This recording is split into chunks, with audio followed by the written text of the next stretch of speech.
सास और बहू की शॉपिंग। अब आगे। मालिनी जी ने सितारा को गेट के बाहर ले आई और वहां रुक के सितारा को देखने लगी। उन्हें बुरा लग रहा था, उसकी खुद के ही पापा सितारा के साथ कैसा पराये जैसा बिहेव करते हैं। सितारा ने मालिनी जी को देख प्यारी सी मुस्कान लिए बोली, थैंक यू आंटी, आज आपने मेरी बहुत हेल्प की है। वेल बताइए, रिकी ने आपको कितने पैसे देने की बात की थी? ये सुन मालिनी जी शॉक हो गई और वो अपना हाथ हिलाते हुए बोली, नहीं नहीं बेटा, पैसे की कोई बात नहीं है, हम तो फैमिली है ना। ये सुन सितारा हैरान रह गई। फिर मालिनी जी ने मुस्कुराते हुए कहा, फ्यूचर में हम कभी न कभी फैमिली तो बन ही जाएंगे ना। फिर मालिनी जी ने सितारा की बाह पकड़ ली और बोली, सितारा आज तुमने फर्स्ट पोजीशन हासिल किया है, आज तुम्हें सेलिब्रेट करना चाहिए। चलो हम शॉपिंग पर चलते हैं और फिर साथ में डिनर भी करेंगे। सितारा थोड़ा हिचकिचाई और कुछ बोलने को हुई। फिर मालिनी जी ने उदास होते हुए कहा, सितारा तुम जानती हो मेरी कोई बेटी नहीं है। लोग कहते हैं जिनके पास बेटी होती है वो माँ बहुत खुशनसीब होती है, पर दुख की बात है मैं इतनी लकी नहीं हूँ। मेरे 2 बेटे हैं, पर फिर भी दोनों को मैं साल में बस कुछ ही पल देख पाती हूँ, दोनों काम में बिजी रहते हैं।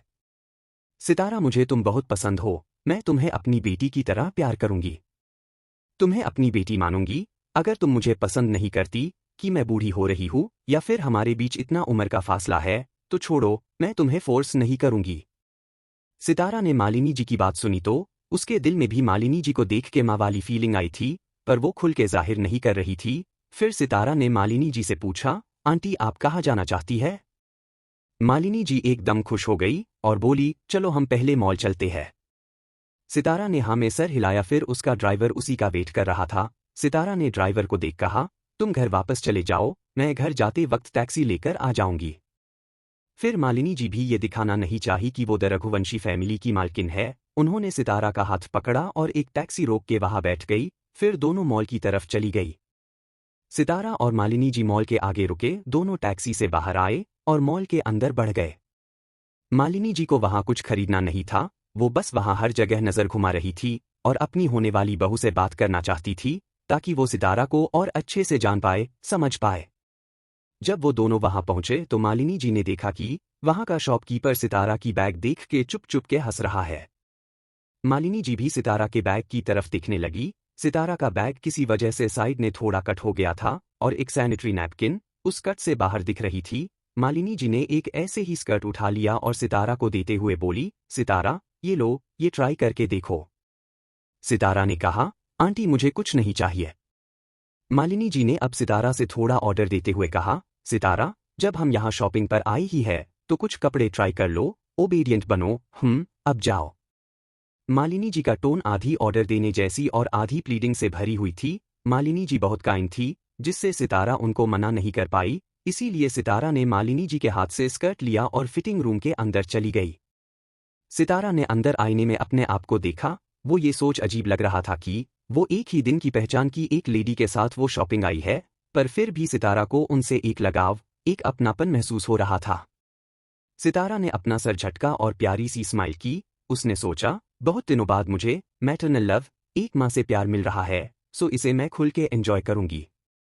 सितारा ने स्कर्ट पहनना स्टार्ट किया। सितारा के लिए ये मुश्किल हो रहा था क्योंकि वो सिर्फ जीन्स और टॉप ही पहनती थी। कुछ देर बाद जब वो स्कर्ट पहनकर बाहर आई तो उसने देखा कि बाहर मालिनी जी नहीं है। वो स्कर्ट सितारा पर बहुत अच्छी लग रही थी, जिससे सबका ध्यान उसके तरफ जा रहा था।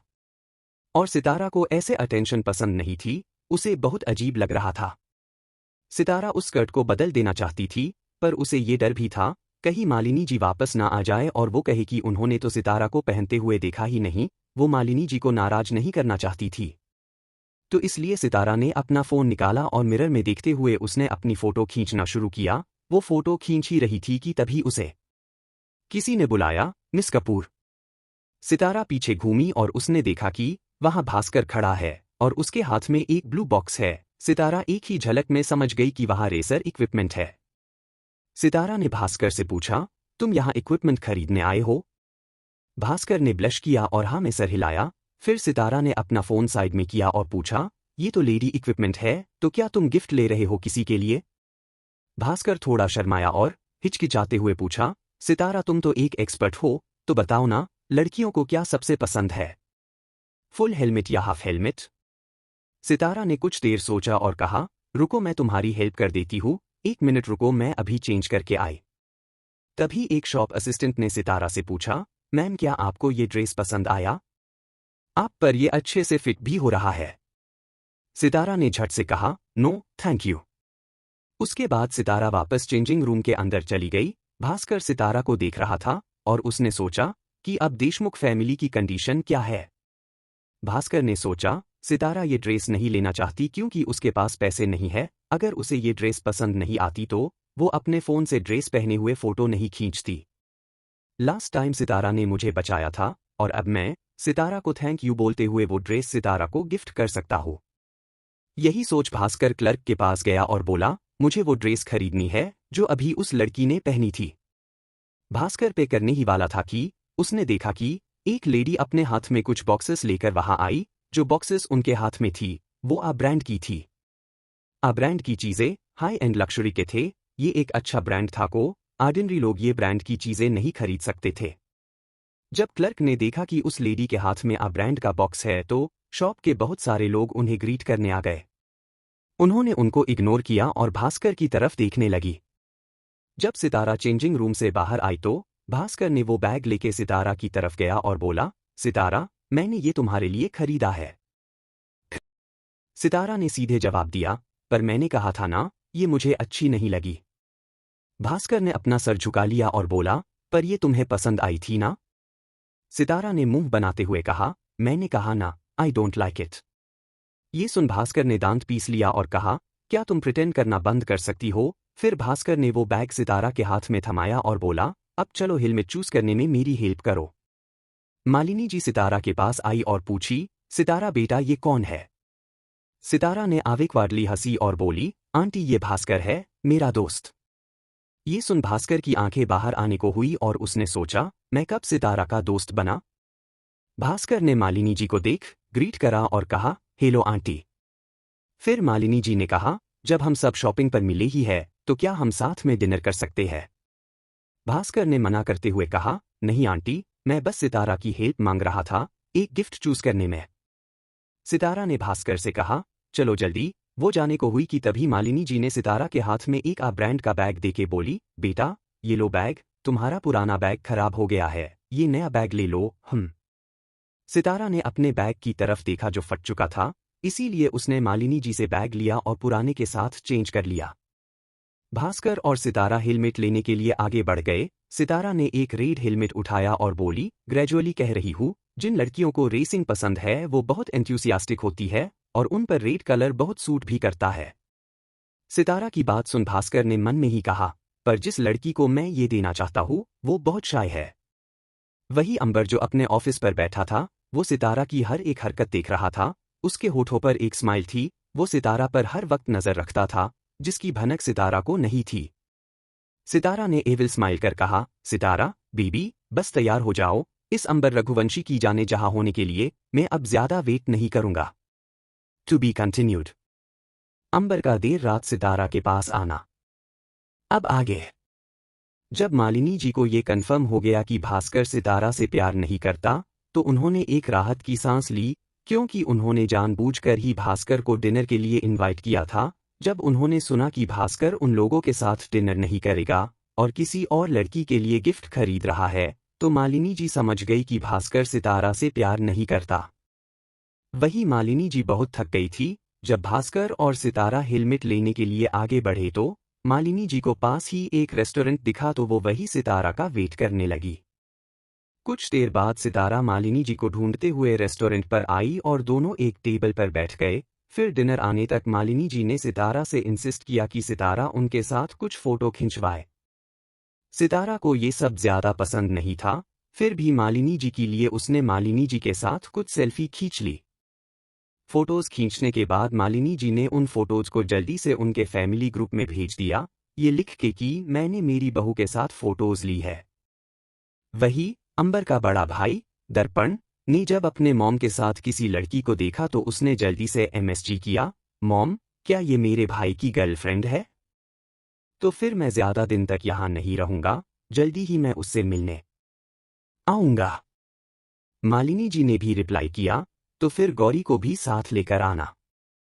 दर्पण ने कहा, मॉम, गौरी इन दिनों अपने स्टडी में बिजी है, वो शायद आ नहीं पाएगी। मालिनी जी ने मुंह बनाते हुए कहा, तो फिर ये तुम्हारे ऊपर है, मैं और तुम्हारे साथ बात नहीं करूंगी। मैं अभी मेरी बहू के साथ बात करूंगी। चलो जाओ, अब मुझे एमएसजी मत करो। ये बोल के मालिनी जी ने फोन बैग में वापस रख लिया।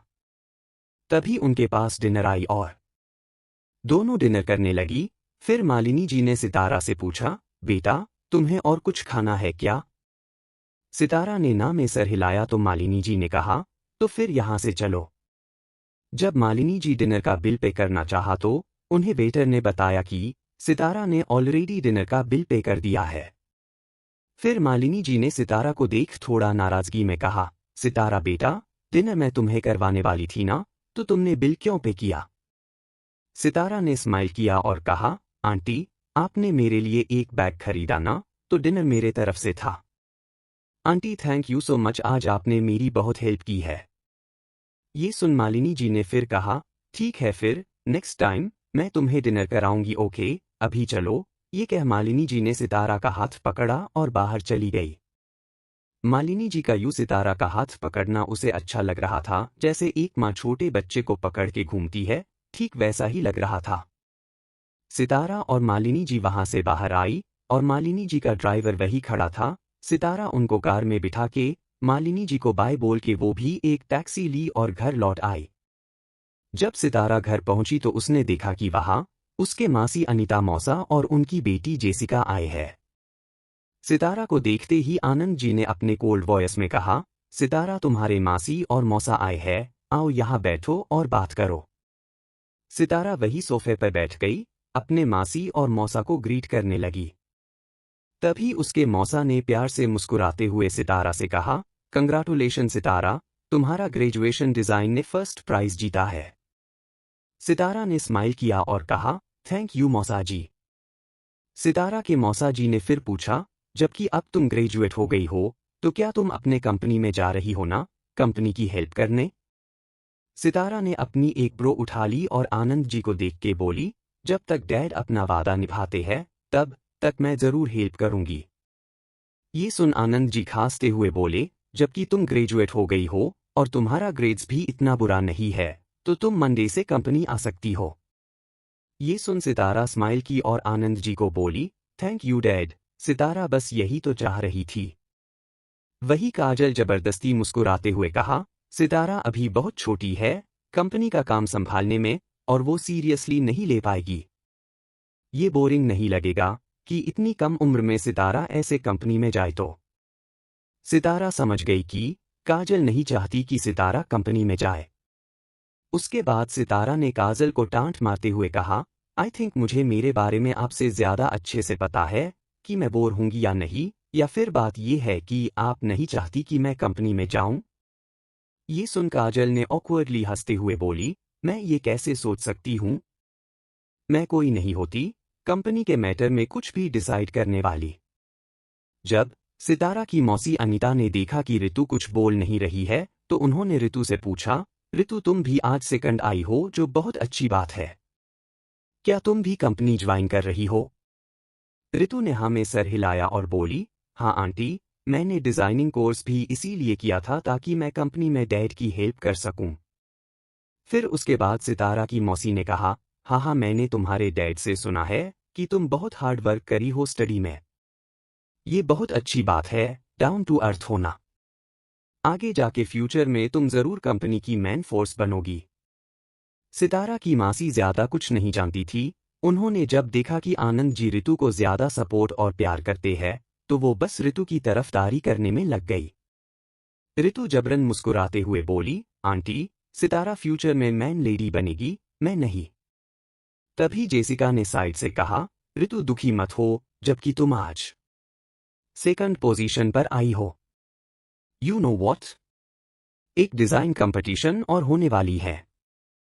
तुम अगली बार नॉवेल मेथड यूज कर सकती हो। मैंने तुम्हारे डैड से सुना है कि सितारा इसीलिए ये कंपटीशन जीती क्योंकि उसने अपना डिजाइन एंड आर्ट में बनाई थी, जो उसके कंपटीशन में काफी हेल्प की। ऋतु फीका सा मुस्कुराई और बोली, ये भी सितारा की एबिलिटी है, वो कुछ भी कर सकती है। ये सुन जेसिका कुछ बोलने को हुई पर सितारा ने बीच में कहा, जेसिका तुम्हें ये तो पता चला कि मैंने सैंड आर्ट में अपनी डिज़ाइन दिखाई, क्या तुम्हें ये पता है कि मेरी डिज़ाइन ड्राफ्ट जो मैंने बनाया था वो किसने चोरी की थी? जिसके वजह से मुझे सैंड आर्ट की हेल्प लेनी पड़ी। ये सुन आनंद जी ऋतु और काजल के चेहरे से रंग उड़ गया। फिर सितारा ने कहा, डैड, ऋतु चाहे कितनी भी बड़ी गलती क्यों न करे, आपको उसके अंदर कोई गलती दिखती ही नहीं ना? अगर आज उसकी जगह मैंने उसकी डिज़ाइन चोरी की होती, तो क्या आप ऐसे ही मुझे आसानी से छोड़ देते? अभी तक आप मुझे इस घर से निकाल दिए होते। सितारा को अब उनसे बात करने पर भी सर दर्द कर रहा था, इसीलिए वो वहां से उठी और बोली, मौसा जी मैं बहुत थक गई हूँ, अब मैं सोने जा रही हूँ, मैं आपसे बाद में कभी मिलूंगी। मुझे अच्छा लगा कि आप आए, नहीं तो कई लोग हैं जो सिर्फ पैसों की जुबानी बोलते हैं। ये बोल वो अपनी मौसी को देखा और वहां से चली गई। क्योंकि उसकी मौसी एक नंबर की लालची थी, पर सितारा का मौसा अच्छे इंसान थे। फिर सितारा को जाते देख आनंद जी ने गुस्से में चिल्ला के बोले, सितारा, क्या तुम इस घर को अपने घर की तरह ट्रीट करती हो? तुमने कभी हमें फैमिली समझा? सितारा पीछे मुड़ी और बेहद ठंडे लहजे में बोली, ये विला मेरी माँ का है, तो ऑफ कोर्स ये मेरा ही घर है, और रही फैमिली की बात तो, अगर आप मुझे इस फैमिली का हिस्सा मानते हैं तो मैं हूँ इस घर की फैमिली। पर अगर आप मुझे अपना फैमिली नहीं मानते तो, मैं क्यों खुद को जिल्लत सहने दूँ?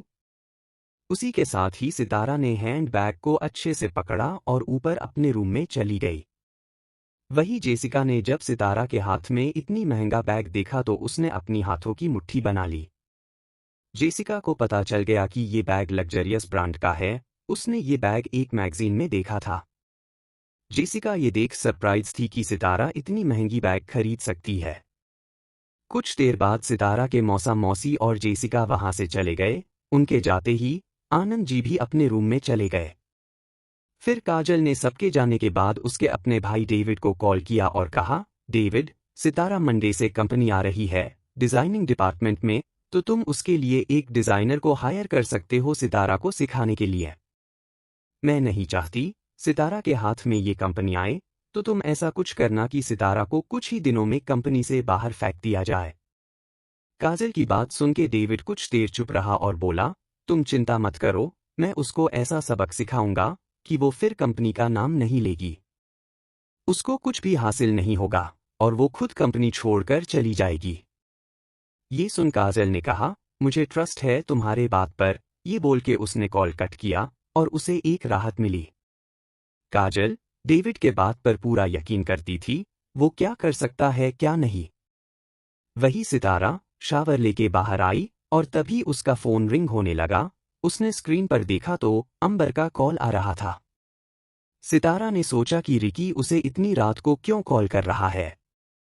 फिर कुछ देर ऐसे ही रहने के बाद सितारा ने कॉल उठा ली और दूसरी तरफ से अंबर की गहरी मदहोश भरी आवाज आई, क्या कर रही हो तुम? एक पल के लिए अंबर की ऐसी वॉयस सुन सितारा की रोंगटे खड़ी हो गई, पर उसने खुद को संभाला और बोली, रिकी, इतनी रात को क्यों कॉल किया तुमने? कुछ बात थी? अंबर ने कहा, हाँ, बहुत जरूरी बात करनी थी। क्या तुम अपना बालकनी का डोर खोल सकती हो? ये सुन सितारा शॉक हो गई। उसने कहा, पर मैं बालकोनी का डोर क्यों खोलूं? अंबर, क्योंकि मैं कह रहा हूं। सितारा, देखो मुझे तुम्हारी बात कुछ समझ नहीं आ रही और मैं अभी अभी नहा के आई हूं, तो बकवास बंद करो और फोन रखो। ये सुन अंबर ने कहा, तुम खोल रही हो या मैं डोर से बेल बजा के आऊं? अगर मैं डोर से आया तो सारे लोग जाग जाएंगे। ये सुन सितारा ने दांत पीस लिया। गुस्से के चलते वो ये भी भूल गई कि उसने अभी तक कपड़े चेंज नहीं किए, वो अभी सिर्फ एक टॉवल में थी। सितारा दंदनाते हुए बालकनी की तरफ गई और डोर झट से खोल दिया। फिर डोर अधी खुली ही थी कि अंबर ने पुश करके पूरा दरवाजा खोल दिया और अंदर आ गया। अंदर आके उसने सितारा को झट से कमर से पकड़ लिया और दीवार से सटा दिया। सितारा अपनी जगह ही फ्रिज हो चुकी थी। फिर अंबर धीरे धीरे सितारा के होठों के तरफ बढ़ने लगा। To be continued. फर्स्ट किस सितारा का कंपनी में एंट्री। अब आगे। अंबर ने सितारा को वॉल से सता दिया और सितारा के ऊपर झुकने लगा। उसकी आंखें नशीली हो रखी थी। अंबर ने सितारा के चेहरे को बेहद प्यार से पकड़ लिया और कहा, यू नो व्हाट, तुम पहली लड़की हो जिसने मुझे मेरे मुंह पर मना किया था कि मुझसे शादी नहीं करनी, लेकिन बाकी कितनी ही लड़कियां मेरे लिए पागल हो रखी है सितारा। इसीलिए तुम बाकी सब लड़कियों से बहुत अलग हो और बहुत खास हो। तुम मेरे दिल और दिमाग में कब्जा कर रही हो। बाकी मैं अभी तुमसे कुछ नहीं कहूंगा, बस मैं तुम्हें अपनी बाहों में महसूस करना चाहता हूँ। PLZ सितारा, मुझे तुम्हें हक करना है। ये बोल अंबर सितारा को अपने बाहों में भर लिया। आज पहली बार था आज जब दोनों एक दूसरे से हक कर रहे थे। ये एहसास भी बहुत नायाब लग रहा था।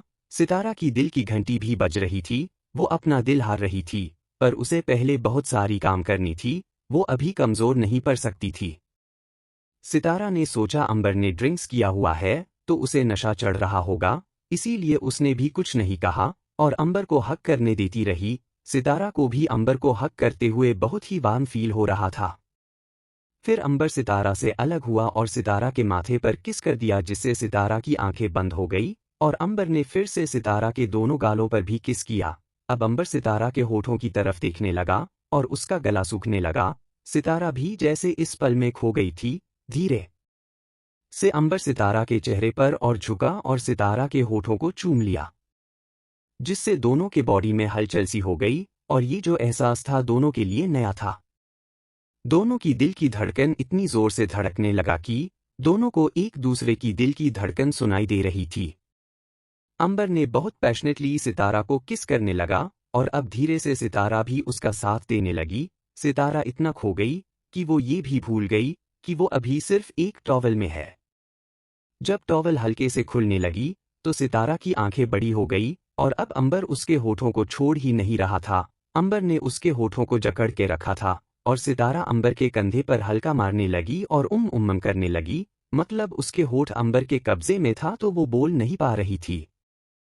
फिर जब उसका टॉवल खुलने को हुआ, अंबर ने झट से उसका हाथ टॉवल पर कस दिया और खुलने से रोक लिया। फिर वो सितारा के होठों को छोड़ा और सितारा की आंखों में ही देख के सितारा के टॉवल को उसके बदन में अच्छे से लपेट दिया। अंबर ने सितारा की आंखों में देख कहा, मेरे रहते हुए तुम्हें किसी भी चीज के बारे में सोचने की जरूरत नहीं है। मैं तुम्हें कभी तकलीफ होने नहीं दूंगा। बस एक आवाज लगा देना, मैं तुम्हारे पास पहुंच जाऊंगा।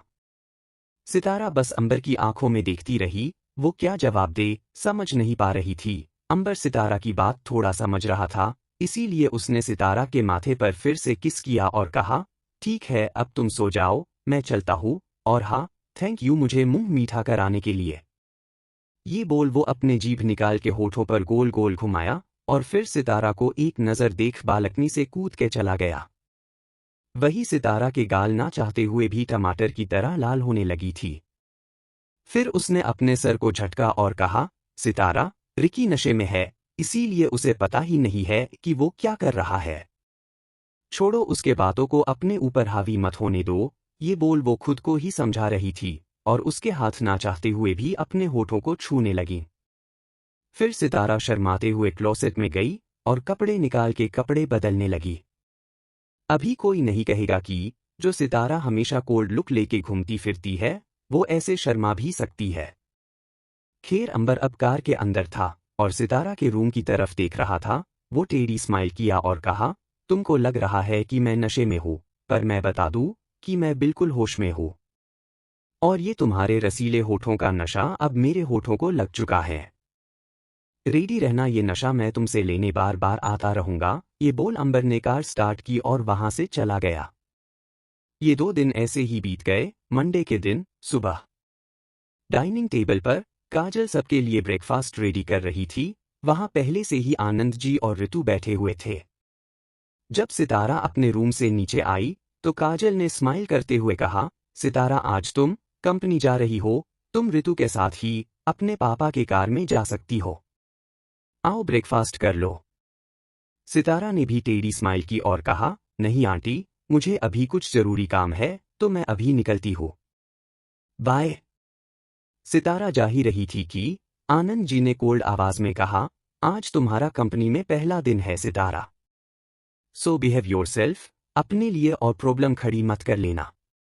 आनंद जी को एक बात अभी भी खटक रही थी कि जब उस दिन सितारा ने अवार्ड एक्सेप्ट किया था, तब वो सितारा के साथ खड़े नहीं थे, कोई और सितारा के साथ था। ऋतु आग में घी डालते हुए आनंद जी को एक ग्लास मिल्क दिया और कहा, डैड, आप ये मिल्क पीजिए, सितारा को शायद आपके साथ आना अच्छा नहीं लगता, पर मुझे अच्छा लगता है, इसीलिए मैं आपके साथ बाद में आ जाऊंगी। ये सुन आनंद जी का मन भी घूम गया और वो सोचे, थैंक गॉड मेरे पास अभी भी मेरी दूसरी बेटी ऋतु है, जो मुझे खुश करती है। वही सितारा घर के बाहर आई और टैक्सी में बैठने से पहले जैक को कॉल किया। जब सितारा कंपनी के एंट्रेंस तक पहुंची, तो वहां पहले से ही जैक आके खड़ा था और सितारा जैक के कार में बैठ बोली, आप बहुत जल्दी आ गए। जैक ने सितारा को देखा और कहा, thank you miss Sitara. Jack इस वक्त कोई गुस्सा नहीं था, बल्कि उसके चेहरे पर अभी सितारा के लिए बहुत रिस्पेक्ट दिख रही थी। ये सुन सितारा ने स्माइल करते हुए पूछा, आपको धमकी देने के लिए? जैक ने रिग्रेट करते हुए कहा, थैंक यू, मुझे गलत रास्ते पर चलने से रोकने के लिए। मैं और मेरी वाइफ कभी नहीं लड़े, जब से हम कॉलेज में ही प्यार में पड़े थे। वो बहुत जेंटल और भोली है, पर मैं ये भी जानता हूँ, वो इतना कमजोर भी नहीं है, जैसा लगता है। अगर मैं सच में अलीशा के साथ रहता तो मैं मेरी वाइफ को हमेशा के लिए खो देता। जैक ने फिर स्माइल किया और कहा, मुझे कुछ दिन पहले ही पता चला कि तुमने जो मुझे प्रिस्क्रिप्शन दिया था वो लियोन ने दिया है, जो मेडिसिन का गॉड है। मैंने कई लोगों को कहते हुए सुना है कि मिस्टर लियोन मेडिसिन इंडस्ट्री के मास्टर है। हम पहले भी उन्हें ढूंढना चाहते थे पर हम ढूंढ नहीं पाए। हमें नहीं पता था वो कहाँ रहते हैं। अगर हम पैसे भी लगाते तो भी हम नहीं जान पाते कि वो कहाँ है। फिर सितारा ने उससे पूछा, अब आपकी वाइफ कैसी है?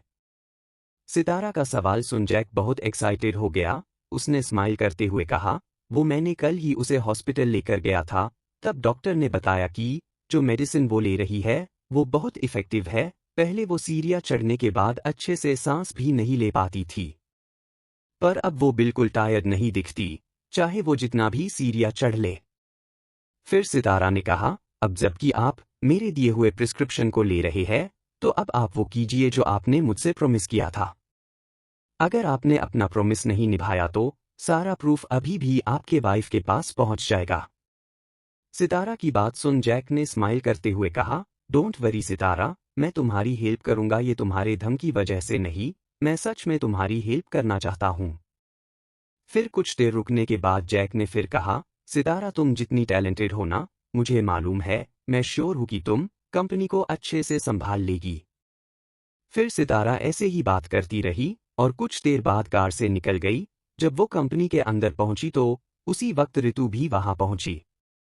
आनंद जी कंपनी में बहुत कम ही आते थे, आज वो कंपनी में आए सिर्फ और सिर्फ ऋतु और सितारा के वजह से। अभी भी सुबह के सिर्फ 8:30 हुए थे और हॉल में सभी स्टाफ वहां मौजूद थे कंपनी के सीईओ को ग्रीट करने के लिए। और कुछ लोग बस ये चाहते थे कि आनंद जी बस उन लोगों को एक बार नोटिस कर ले। सब लोगों ने आनंद जी को गुड मॉर्निंग विश किया। ऋतु ने जब सितारा को देखा तो वो तुरंत आगे आते हुए बोली, सितारा तुम हमारे पीछे क्यों खड़ी हो?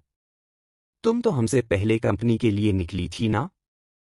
मैंने कहा था कि टैक्सी से आना सही नहीं है। देखो डैड की कार कितनी फास्ट है, जो हम तुमसे पहले ही यहां पहुंच गए। ऋतु की बात सुन सब लोगों सितारा की तरफ देखने लगे और फुसफुसाने लगे, तो ये सच है कि सीईओ सर की बड़ी बेटी उनकी फेवरेट नहीं है, जबकि दोनों बेटियां कंपनी के लिए इंटर्नशिप के लिए आई है। छोटी बेटी सर के साथ आई है और बड़ी बेटी टैक्सी से आई है। हमें अभी से फ्यूचर के लिए केयरफुल रहना होगा। हम छोटी मिस को ऑफेंड नहीं कर सकते, नहीं तो हम यहाँ पर और जॉब नहीं कर पाएंगे। तभी वहां पर काजल का भाई डेविड आया और बोला, अभी 10 मिनट के अंदर मीटिंग होने वाली है, हर डिपार्टमेंट मैनेजर को कॉन्फ्रेंस रूम में जाना होगा। अब सब जाओ और प्रिपेयर करो मीटिंग के लिए। सब स्टाफ वहां से चले गए और जाते जाते ये भी डिस्कस करते गए कि फ्यूचर में कौन कंपनी का इंचार्ज होगा। डेविड ने आनंद जी को ग्रीट किया, good morning Anand ji. David और आनंद जी का रिलेशन उतना बुरा नहीं था। जब आनंद जी यंग थे तब से उनकी अफेयर काजल के साथ था। तभी डेविड ने आनंद जी से कहा था कि आनंद जी ही डेविड का जीजाजी है। फिर जब इतने साल अब बीत गए और आनंद जी ने अभी भी काजल से शादी नहीं की, पर फिर भी आनंद जी और डेविड का रिश्ता बिगड़ा नहीं। ये सब बस आनंद जी सोचते हैं। फिर आनंद जी डेविड के कंधे पर थपथपाते हुए कहा, तुम मेरे साथ इतने पोलाइट क्यों हो डेविड? डेविड ने कहा, मैं आपको अपना जीजाजी कहना चाहता था, पर मुझे मालूम नहीं था कि मैं आपको कभी जीजाजी बोल नहीं पाऊंगा, और आज एक फॉर्मल मीटिंग है कंपनी में, इससे कुछ फर्क नहीं पड़ता कि हम कितने क्लोज है, पर मेरा ये फर्ज है कि मैं आपको रिस्पेक्ट के साथ ग्रीट करूं। फिर आनंद जी ने डेविड से कहा, तो फिर चलो अब मीटिंग रूम में, ये बोल आनंद जी आगे बढ़ गए, पर उन्होंने ये नहीं देखा कि उनके पीछे डेविड का शक्ल क्या हो रखा है। आनंद जी सच में इंसान के रूप में 3 सांप को पाल रखे थे। To be continued. सितारा का जलवा। अब आगे। सब लोग कॉन्फ्रेंस रूम में पहुंच गए। वही आज डेविड मैन सीट पर नहीं बैठा, क्योंकि आज आनंद जी आए थे और वो मैन सीट पर बैठे। फिर आनंद जी बैठ के थोड़ा सा गला साफ कर बोले, मैं ज्यादातर कंपनी ने नहीं आता, तो डेविड ही मेरी जगह इंचार्ज की जिम्मेदारी निभा रहा है। आप सबको डेविड को पूरा सपोर्ट करना होगा और उसकी बात भी मानना होगा।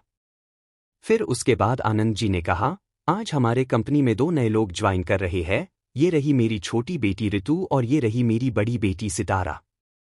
जब आनंद जी सितारा को सबसे इंट्रोड्यूस करा रहे थे तो थोड़ा गुस्से में बोले। वहां मीटिंग में बैठे सब लोगों ने आनंद जी का ये एक्शन देखा। वहां मौजूद सब लोग एक्सपर्ट थे ये जानने में कि किसके किसके रिलेशन में प्रॉब्लम है, तो वो लोग सितारा और आनंद जी के रिश्ते में जो खटास है वो कैसे नहीं देखेंगे। सब लोगों को पता चल गया कि आनंद जी सितारा को पसंद नहीं करते, वो लोग कुछ नहीं बोल सकते थे। बस आनंद जी को बात सीरियसली सुनने लगे। आनंद जी ने अपनी बात जारी रखी, दोनों ने ड्रीम कॉलेज से ग्रेजुएशन हासिल की है। मैं दोनों को हमारे इस कंपनी में इंटर्न में अपॉइंट कर रहा हूं, तो मैं उम्मीद करता हूं कि आप सब दोनों का अच्छे से ख्याल रखेंगे। ये कहने के बाद आनंद जी ने डेविड की तरफ देखा और कहा, डेविड तुम दोनों की काम का अरेंजमेंट करो। मैं बहुत समय हो गया तब से मैनेजमेंट को नहीं संभाला, मुझे डर है मेरा मैनेजमेंट सही नहीं होगा शायद। ऋतु और सितारा दोनों ने डिजाइनिंग की स्टडी की है, तो दोनों को डिजाइनिंग डिपार्टमेंट में ही भेज दो। ऋतु डिजाइन डायरेक्टर रिया से सीख पाएगी और सितारा डिजाइन डायरेक्टर हेली से सीख पाएगी। तभी सितारा ने बीच में टोकते हुए कहा, डेविड अंकल मुझे लगता है मार्केटिंग डिपार्टमेंट मेरे लिए सही होगा। सितारा की बात सुन आनंद जी स्टन्ड रह गए। फिर सितारा मार्केटिंग डिपार्टमेंट के डायरेक्टर अल्केश जी को देखने लगी। अल्केश जी इस कंपनी के सबसे पुराने और सबसे बड़े एम्प्लॉय थे। अल्केश जी पहले सितारा के नानाजी के साथ काम कर चुके हैं और वो बहुत काबिल इंसान भी थे। अल्केश जी वहां रहने के वजह से आनंद जी कोई भी चालाकी कंपनी ने नहीं कर सके, नहीं तो शायद अब तक पूरा कंपनी आनंद जी अपने नाम कर बर्बाद कर चुके होते। अल्केश जी ही मार्केटिंग डिपार्टमेंट के अब इंचार्ज थे और कंपनी मार्केट और इंटरपर्सनल कनेक्शन सब अल्केश जी के हाथ में थे। आनंद जी कंपनी के इंचार्ज होने के बावजूद भी वो अल्केश जी से कोई रिसोर्स नहीं ले सकते थे। वही जब आनंद जी ने सितारा की बात सुनी तो उन्होंने समझा कि सितारा और अल्केश जी एक दूसरे को जानते हैं। ये सोच वो नर्वस होने लगे। उन्होंने सोचा, अगर अल्केश जी ने सितारा को हेल्प की तो आनंद जी के लिए मुश्किल हो जाएगा पूरा कंपनी अपने हाथों में अपने कब्जे में लाने का। आनंद जी ये भी जानते थे कि अल्केश जी बहुत जिद्दी है, वो सिर्फ अपने फैमिली और सितारा के नानाजी और सितारा की मॉम के लिए लॉयल थे और कंपनी को कोई हार्म नहीं कर सकता। फिर आनंद जी ने अल्केश जी से कहा, सितारा अभी अभी ग्रेजुएट हुई है, वो अभी छोटी है, मार्केटिंग डिपार्टमेंट में कस्टमर्स के साथ डीलिंग करना होगा, वो इतना एक्सपीरियंस नहीं है और फिर ऐसे में गलतियां इसीलिए हो सकती है। और अब हमारा कंपनी कोई भी अप्स एंड डाउन्स सहन नहीं कर पाएगा। क्या हम सितारा को अभी के लिए डिजाइनिंग डिपार्टमेंट में इंटर्न के तौर पर अपॉइंट करवा सकते हैं? आपका क्या ख्याल है इस बारे में? वही जब अल्केश जी ने देखा कि सितारा उन्हें ही देख रही है तो वो थोड़ा गुस्सा हो गए। हाँ, वो कंपनी और सितारा के नानाजी और उसकी माँ के लिए लॉयल थे, पर वो सितारा को इतना खास पसंद नहीं करते थे। अल्केश जी को लगता था कि सितारा अपने नानाजी और माँ जैसी नहीं है, सितारा सिर्फ दिन रात प्यार में पागल होके घूम सकती है। उन्होंने नितिन और सितारा के रिश्ते के बारे में जो सुना था उसके बाद अल्केश जी आनंद जी के बात पर रजामंदी देने ही वाले थे कि तभी उनका फोन रिंग होने लगा और उन्होंने देखा कि जैक उन्हें कॉल कर रहा है।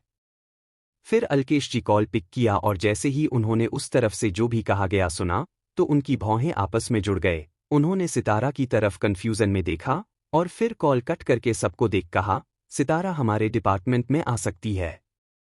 ये सुनते ही डेविड पागल होने को था। उसने थोड़ा गुस्से में कहा, क्या बात है? फिर डेविड आनंद जी से हेल्प मांगते हुए कहा, मिस्टर देशमुख। आनंद जी अल्केश जी की तरफ देखे और बोले, क्या बात है अल्केश जी? सितारा अभी अभी तो कंपनी में आई है, आपका डिपार्टमेंट बहुत इंपॉर्टेंट है, वो वहां अच्छे से कुछ भी नहीं कर पाएगी। अल्केश जी ने एक गहरी सांस लेकर बोले, जैक विल्सन ने अभी मुझे कॉल किया और कहा कि वो सितारा को फ्यूचर में कंपनी के सब ऑर्डर्स हैंडल करते हुए देखना चाहते हैं और वो सितारा को रिकमेंड कर रहे हैं, अगर हमने सितारा को मार्केटिंग डिपार्टमेंट में नहीं अपॉइंट किया तो वो बोल रहा है कि वो सारे कंपनी के ऑर्डर्स को डिसॉल्व और हमारे कंपनी से सारे रिश्ते तोड़ देगा। जब अल्केश जी ने ये कहा, उसके बाद वो सितारा को देखने लगे और जितनी बार वो सितारा को देखते उतनी ही बार सितारा उनको बड़ा स्ट्रेंज लगती। सितारा सिर्फ मुस्कुरा दी और इनोसेंट दिख रही थी। जब अल्केश जी ने ये कहा उसके बाद आनंद जी कुछ बोल नहीं सके और डेविड भी, उनके पास अल्केश जी के बात मानने के सिवा कोई रास्ता नहीं था। किसी को कुछ समझ नहीं आ रहा था कि आखिर हो क्या रहा है। वही मीटिंग खत्म होने के बाद अल्केश जी और सितारा साथ निकल गए जैक से मिलने के लिए। और जैक अल्केश जी के सामने सितारा की बहुत तारीफ करने लगा। ये देख अल्केश जी और कंफ्यूज होने लगे। उसके बाद जैक से मिलने के बाद अल्केश जी अपने ऑफिस में आए और उनके असिस्टेंट को कहा कि वो सारे जैक की क्लोथिंग इन्फॉर्मेशन सितारा को दे। अल्केश जी ने सितारा से कहा, तुम अभी अभी ये मटेरियल के बारे में स्टडी करी हो, इसीलिए कोई भी गलती मत करना, अगर छोटी सी भी गलती हुई तो तुम्हें इस डिपार्टमेंट से चले जाना होगा। इससे कोई फर्क नहीं पड़ेगा कि तुम किसकी बेटी हो, पर तुम्हें जाना ही होगा। ये सुन सितारा ने सिर्फ हाँ में सर हिलाया और मुस्कुरा दी। उसके बाद अल्केश जी ने कहा, अपने नानाजी का सर नीचे मत करना। ये कहने के बाद अल्केश जी वहां से चले गए। सितारा ने मटेरियल अपने हाथ में लिया और ध्यान से देखने लगी और अब मार्केटिंग डिपार्टमेंट में जितने भी लोग थे सब सितारा की तरफ देख रहे थे। सितारा को देख सब लोग बुदबुदाने लगे कि एक अमीर बाप की बेटी होने के वजह से सितारा को बिना कोई मेहनत किए यहाँ काम करने को मिल रहा है। पर सितारा ने उन लोगों पर कोई ध्यान नहीं दिया, वो बस ध्यान से अपना काम करने लगी। सितारा की मेमोरी बहुत शार्प थी, वो कुछ ही वक्त में सब कुछ सीख जाएगी और मार्केटिंग डिपार्टमेंट की सब इन्फॉर्मेशन कलेक्ट कर लेगी। To be continued. सितारा को कम आंकने की गलती मत करना। अब आगे। दूसरी तरफ ऋतु डिजाइन डिपार्टमेंट में कैसे ही पहुंची, वहां उसको डिजाइन डायरेक्टर या ने ऋतु को सबसे इंट्रोड्यूस कराया और इसको अपना डेस्क भी दिखाया कि ऋतु को कहां अपना काम करना है। वही दूसरी तरफ काजल को भी खबर मिल चुकी थी। उसे डेविड ने कॉल करके बता दिया था कि सितारा कंपनी में ही नहीं घुसी बल्कि उसने मार्केटिंग डिपार्टमेंट में भी एंट्री ले लिया। सालों से काजल और डेविड इतने कोशिशों के बाद भी देशमुख क्लॉथिंग इंडस्ट्री अपने कंट्रोल में नहीं कर पाए हैं। इसका वजह ये था कि अल्केश जी मार्केटिंग डिपार्टमेंट के हेड थे। अल्केश जी के वजह से डेविड और काजल के इरादों पर पानी फिर रहा था। अब काजल ने सोचा, सितारा मार्केटिंग डिपार्टमेंट में एंट्री ले ली है, अगर आगे चल के फ्यूचर में अल्केश जी ने सितारा को सपोर्ट किया तो ये और भी मुश्किल हो जाएगा कंपनी को अपने मुट्ठी में लाने की। काजल ने दांत पीस लिया और डेविड से पूछा, अल्केश का सितारा के लिए रवैया कैसा था? डेविड ने कहा, इतना अच्छा नहीं था। फिर काजल ने गुस्से में कहा, अच्छी बात है, हमें कुछ सोचना होगा उस सितारा को कंपनी से बाहर फेंकने का। हम तब तक वेट नहीं कर सकते जब अल्केश सितारा को सपोर्ट में आए, समझ गए ना तुम? डेविड ने काजल को कंफर्ट करते हुए कहा, मैं समझ गया दीदी, आप चिंता मत कीजिए। वो बस अभी बच्ची है, वो इतना एक्सपीरियंस भी नहीं है। अगर उससे कोई गलती हुई तो वो खुद कंपनी छोड़ देगी, डर की वजह से। डेविड की बात सुन काजल शांत होते हुए बोली, ठीक है, फिर ये काम तुम प्रॉपर्ली करो। तुम अपने आप को बेवकूफ नहीं बना सकते। मुझे लगता है सितारा पहली जैसी नहीं रही, उसमें जरूर कुछ बदल गया है। काजल की बात सुन डेविड ने हंसते हुए कहा, हाँ अब वो दिखने में पहले से काफी बदल गई है, पर है तो वो एक बच्ची ही ना। काजल ने कॉल कट किया, पर फिर भी वो परेशान हो रखी थी, उसका दिल नहीं मान रहा था। काजल ने सोचा वो इस बारे में जरूर आनंद जी से बात करेगी। आनंद जी कंपनी में ज्यादा देर तक नहीं रुके और आफ्टरनून को ही वो घर लौट आए। काजल ने आनंद जी के लिए सूप बना के ले आई और उनको देते हुए बोली, आनंद, डेविड से मैंने सुना है कि सितारा मार्केटिंग डिपार्टमेंट में गई है। काजल की बात सुन आनंद जी कोल्ड आवाज में बोले, डेविड ने तुमको सब सच बता ही दिया होगा, नहीं बताया क्या? आनंद जी कंपनी के मैटर्स को ज्यादा नहीं समझते थे, पर वो इतना डम भी नहीं थे कि वो काजल की बात ना समझ पाए, और अब काजल किस इंटेंशन से ये पूछ रही थी शायद आनंद जी थोड़ा समझ रहे थे। काजल ने जब देखा कि आनंद जी उस पर डाउट कर रहे हैं, तो उसने बात बदलते हुए कहा, नहीं नहीं, तुम जैसा सोच रहे हो वैसा नहीं है, आज ऋतु भी तो कंपनी गई है, मैं उसकी माँ हूं। तो मुझे उसकी चिंता हो रही थी, तो इसीलिए मैंने डेविड को कॉल किया था, ये जानने के लिए कहीं ऋतु को कोई प्रॉब्लम तो नहीं हो रही। पर मेरा ये भी फर्ज बनता है कि मैं सितारा के बारे में भी पूछूं, तुम तो जानते ही हो सितारा मुझे पसंद नहीं करती। अगर मैंने उसका ध्यान नहीं रखा तो वो मुझसे और नाराज हो जाएगी ना। काजल ने अपनी बात खत्म की और रोने लगी। काजल को रोते देख आनंद जी ने अपना स्पून बाउल में रखा और काजल को कंफर्ट करने लगा और बोले, ठीक है, उदास मत हो, मैं तो बस ऐसे ही पूछ रहा था, और तुम्हें ऐसे कंपनी के मैटर्स में नहीं घुसना चाहिए, ऐसा करोगी तो लोग वैसे ही और बातें बनाने लग जाएंगे। काजल ने रोते हुए कहा, तुम्हें लगता है मुझे कंपनी के मैटर्स में दिलचस्पी है? कंपनी का मैटर्स बहुत बोरिंग होता है, मुझे अच्छा नहीं लगता। मुझे कोई इंटरेस्ट नहीं है, मुझे बस तुम्हारी चिंता हो रही थी। लास्ट टाइम जब कंपनी ट्रबल में फंसी थी तो तुम बहुत परेशान हो गए थे, एंग्शियस हो गए थे, जिसके वजह से कुछ ही दिनों में तुमने करोड़ों रुपए गवा दिए थे। मुझे तुम्हारी तबीयत की फिक्र है, और सितारा तो अभी ग्रेजुएट हुई है, उसे इतना वर्क एक्सपीरियंस भी नहीं है। ये बहुत गलत होगा अगर कुछ इनअप्रोप्रिएट हुआ तो। अगर कंपनी में कुछ मुसीबत आई तो क्या तुम्हारे हेल्थ पे असर नहीं पड़ेगा? आनंद जी ने एक लंबी सांस खींची और काजल को अपने बाहों में भर के बोले, सिर्फ तुम्हें मेरी फिक्र रहती है काजल, सितारा को कुछ फर्क ही नहीं पड़ता। ये सुन काजल ने कहा, तो फिर सितारा घर कब लौटने वाली है? वो जब लौट के आएगी तो तुम उससे इस बारे में बात कर लेना। काजल ने मौका देखते ही आनंद जी के दिमाग में ये बात डाल दी। आनंद जी भी हाँ में सर हिला दिया। वही रात को जब सितारा लौटकर आई तो उसने देखा लिविंग रूम में काजल, आनंद जी और ऋतु बैठकर टीवी देख रहे हैं और एक दूसरे से बात कर रहे हैं। सितारा के लिए कुछ भी नहीं बचा था खाने के लिए। सितारा ने उन लोगों को कोई भाव नहीं दिया और किचन से इंस्टेंट नूडल्स लिया और अपने रूम में जाने लगी। उसको जाते देख आनंद जी ने कहा, सितारा इधर आओ।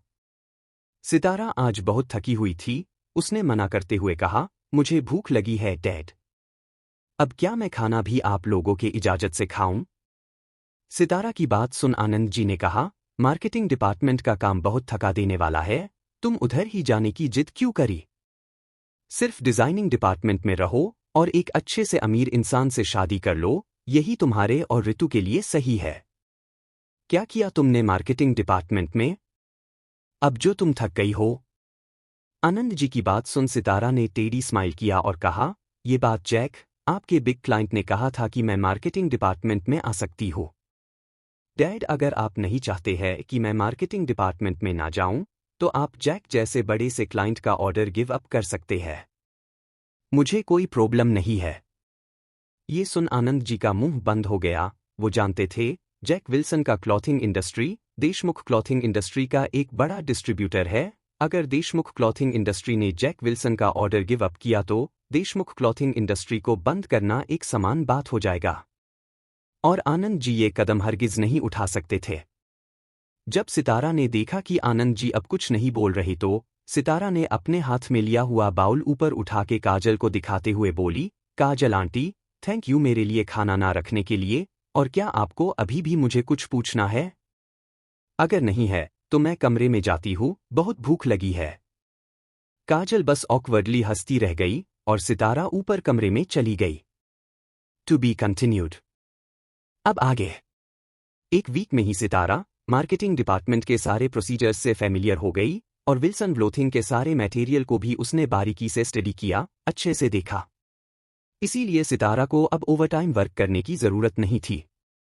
संडे के दिन सुबह सुबह ही जैनी ने सितारा को कॉल किया और बोली कि सितारा, मेरी माँ की तबीयत खराब हो गई है, मुझे आज ही गाँव जाना होगा। सितारा ने कपड़े पहनते हुए कहा, क्या हुआ आंटी को? रुको, मैं भी तुम्हारे साथ चलती हूँ। ये सुन जैनी ने तुरंत कहा, नहीं सितारा, इतना सीरियस भी नहीं है, वो माँ की पुरानी बीमारी है। मैं बस तुम्हें इसीलिए कॉल किया था कि आज ऑडिशन होने वाली है फिल्म की। हमारे जेके एंटरटेनमेंट से भी कुछ एक्टर्स आज ऑडिशन के लिए जा रहे हैं। वो लोग अब भी नए हैं, तो मुझे थोड़ा डर लग रहा है। मैं चाहती हूँ कि तुम उन लोगों को वहां ले जाओ। सितारा ने फिर जैनी से कहा, ठीक है, तुम अपना और आंटी का ख्याल रखना। मैं कंपनी को संभाल लूंगी। तुम जाओ, ठीक है, बाय। सितारा ने कॉल कट की और सितारा अपना बैग लेके नीचे चली गई। जब वो नीचे गई तो सामने से वो नितिन से टकराई, फिर वो उसे इग्नोर करते हुए बाहर चली गई। वही जेके एंटरटेनमेंट में सब एक्टर एक्ट्रेस बैठकर बातें कर रहे थे। वो लोग चिंता में थे कि उन लोगों को वहां जैनी लेकर जाने वाली थी, पर उन लोगों को पता चल गया कि जैनी को किसी जरूरी काम से घर जाना पड़ रहा है। अब वो लोग इसी टेंशन में थे कि उन लोगों को ऑडिशन तक कौन लेकर जाएंगे। एक लड़की ने कहा, क्या हो रहा है ये? हमें एजेंट लेकर जाने वाली थी, अब हमें वहां कौन लेकर जाएगा? दूसरी लड़की ने कहा, सच में, हम ऑडिशन के लिए लेट नहीं हो सकते। ये डायरेक्टर लुइस का प्रोजेक्ट है, जो भी उनके फिल्म में दिखाई देते हैं वो बहुत फेमस बन जाता है और बिग स्टार बन जाते हैं। और फिल्म के हर कैरेक्टर बहुत ही जरूरी है। ये बस सिर्फ अच्छे स्क्रिप्ट राइटर का कमाल है। लुइस सिर्फ एक ही स्क्रिप्ट राइटर का स्टोरी से अपना फिल्म डायरेक्ट करता है, और वो राइटर है फोनिक्स, जिन्हें मैं बहुत एडमायर करती हूँ। मैंने सुना है फोनिक्स की लिखी हुई हर एक किताब तुरंत बिक जाती है, स्टॉक ही नहीं रहती। पर वो अपना सिग्नेचर कुछ किताब में ही छोड़ जाती है। मुझे फोनिक्स की हुई सिग्नेचर से एक किताब जरूर लेनी है। वही उन लड़कियों के बीच एक लड़की बैठी थी, शर्लिन, जो वो ऑडिशन के लिए रेडी होके आई थी। वो थोड़ा नर्वस भी थी। एक टाइम में वो बहुत फेमस एक्ट्रेस थी, पर धीरे धीरे लोग उसको भूलने लगे। उसकी जगह नई एक्ट्रेस आई। वो वॉशरूम में जा ही रही थी कि एक लड़की से टकराई, जो अभी मेन हीरोइन थी। उसका नाम था रीता पॉल। रीता ने जब शर्लिन को देखा तो उसका मजाक उड़ाने लगी।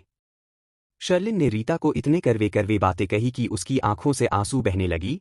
फिर रीता ने शर्लिन से कहा कि उसका जूता शर्लिन अपने जीभ से साफ करे, तभी उसको ऑडिशन में चांस दिया जाएगा। शर्लिन को अभी एक प्रोजेक्ट की बहुत जरूरत थी, इसीलिए उसने रीता की बात मान के अपने घुटनों पर बैठी ही थी कि तभी वहां किसी की आवाज आई, जो कह रही थी, क्या हो रहा है यहाँ? सब लड़कियों ने सितारा की तरफ देखा, जिसको देख वहां मौजूद सब लड़कियों की होश उड़ गए, क्योंकि सितारा उन सब लड़कियों से बेहद खूबसूरत थी। उन लड़कियों ने सोचा, क्या ये लड़की भी उनके साथ ऑडिशन पर आई है? सितारा अभी बहुत प्रिटी लग रही थी। उसने कोई मेकअप नहीं किया था, लेकिन बिना मेकअप के ही वो सब लड़कियों को अपने नेचुरल ब्यूटी से मात दे रही थी। पर वो अपनी उन कोल्ड नजरों से सबको ऑर्डर भी दे सकती थी, और सितारा की आंखें ही काफी थे लोगों की बोलती बंद करने के लिए। सितारा को देख वहां मौजूद सब लड़कियों को डर लगने लगा, और उनके दिल में जेलॉसी, बैर, सतर्कता ये सब जन्म लेने लगी। क्योंकि कोई अगर उनसे भी ज्यादा खूबसूरत हो तो उस लड़की के लिए ये सब भाव आना तो नॉर्मल था। तो सितारा को देखकर उन लोगों के दिल में भी ये सब सारे इमोशन जाग गए। तभी एक वर्किंग स्टाफ ने सितारा को इंट्रोड्यूस कराते हुए कहा, तुम लोगों की एजेंट जैनी को अपनी पर्सनल प्रॉब्लम की वजह से आज जाना पड़ा, इसीलिए वो आज तुम लोगों को ऑडिशन पर नहीं ले जा पाएगी। उनकी जगह तुम लोगों को सितारा मैम लेकर जाएगी।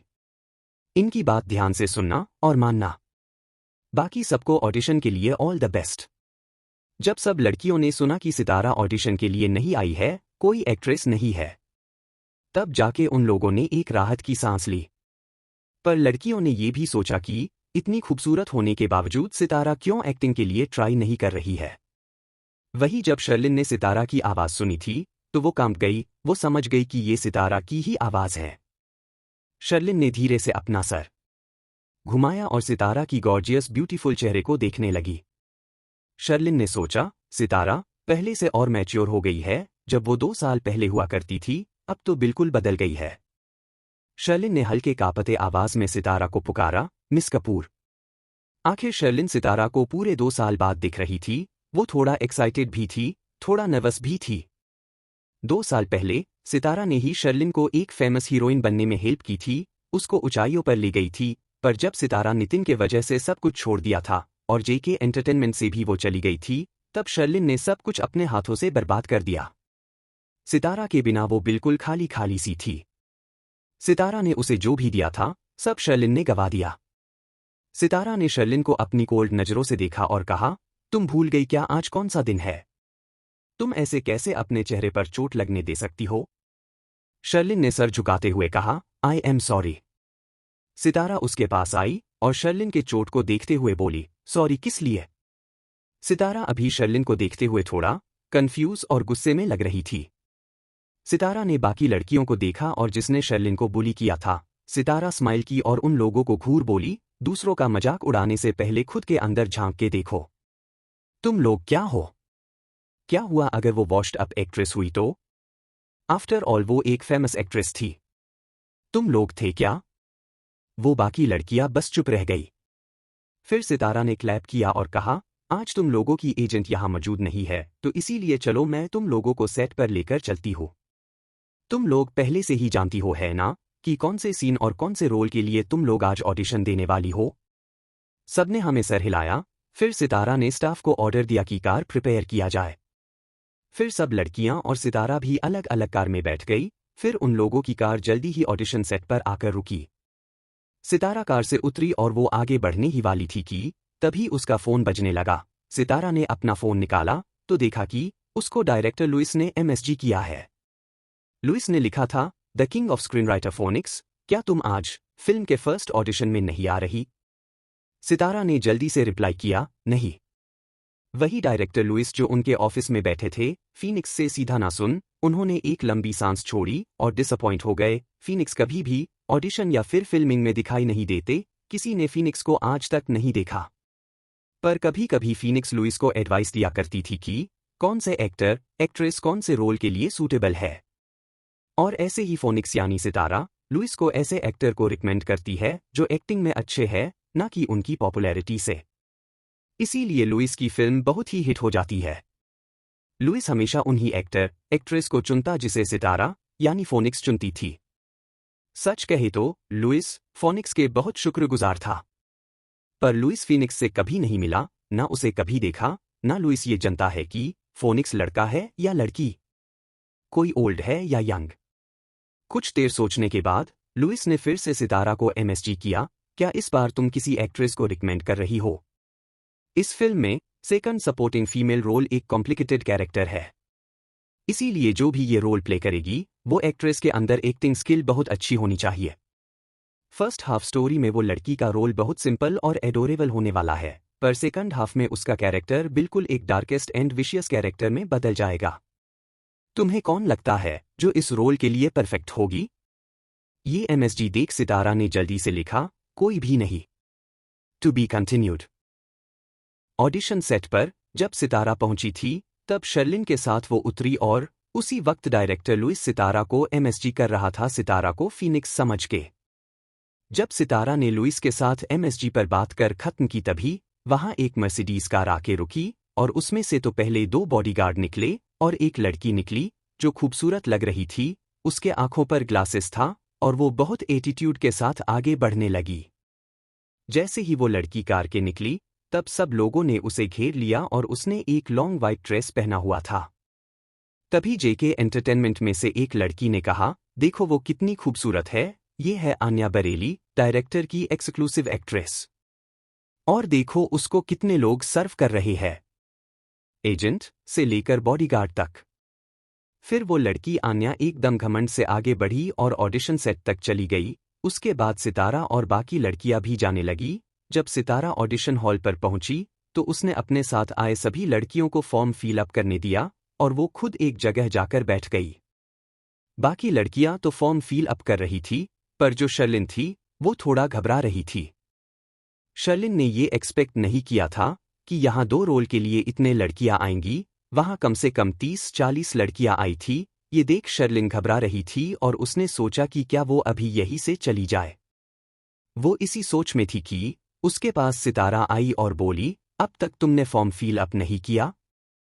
बाकी सारी लड़कियों ने अपना अपना फॉर्म मुझे दे दिया है। शर्लिन, हर बात को सीरियसली लिया करो। पास्ट में क्या हुआ ये सब मत सोचो। पास्ट और फ्यूचर की बात हमें नहीं सोचनी चाहिए। हमें बस अपने प्रेजेंट में अच्छा काम करना चाहिए, मेहनत करना चाहिए। फ्यूचर अपने आप ठीक हो जाएगा। अब जल्दी से फॉर्म भरो और मुझे दो। ये सुन शर्लिन ने घबराते हुए हाँ में सर हिला दिया। शर्लिन ने फॉर्म भरी और सितारा को दे दिया। सितारा ने सारे फॉर्म लिए और वहां बैठने के बजाय वो बाकी लड़कियों के साथ सेट के बाहर वेट करने लगी। उसने सोचा, यहाँ बैठने से अच्छा है वो सारी अपने कंपनी के लड़कियों को ऑडिशन में हेल्प कर दे। यही सोच सितारा ने अपने कंपनी के 4 लड़कियों से कहा, तुम लोग आओ और ऑडिशन के लिए प्रैक्टिस करो, मैं तुम लोगों की हेल्प कर देती हूँ। पर उन चारों लड़कियों ने कोई भाव नहीं दिया और एक लड़की ने कहा, मैम आपको फिक्र करने की जरूरत नहीं है, हम 4-2-2 में डिवाइड होके खुद प्रैक्टिस कर लेंगे। ये सुन सितारा ने कुछ नहीं कहा। फिर उसने शर्लिन को बुलाया, शर्लिन इधर आओ और मेरे साथ प्रैक्टिस करो। वैसे तुम किस रोल के लिए ऑडिशन देने वाली हो? ये सुन शर्लिन ने घबराते हुए कहा, सेकंड फीमेल रोल, सितारा मैम।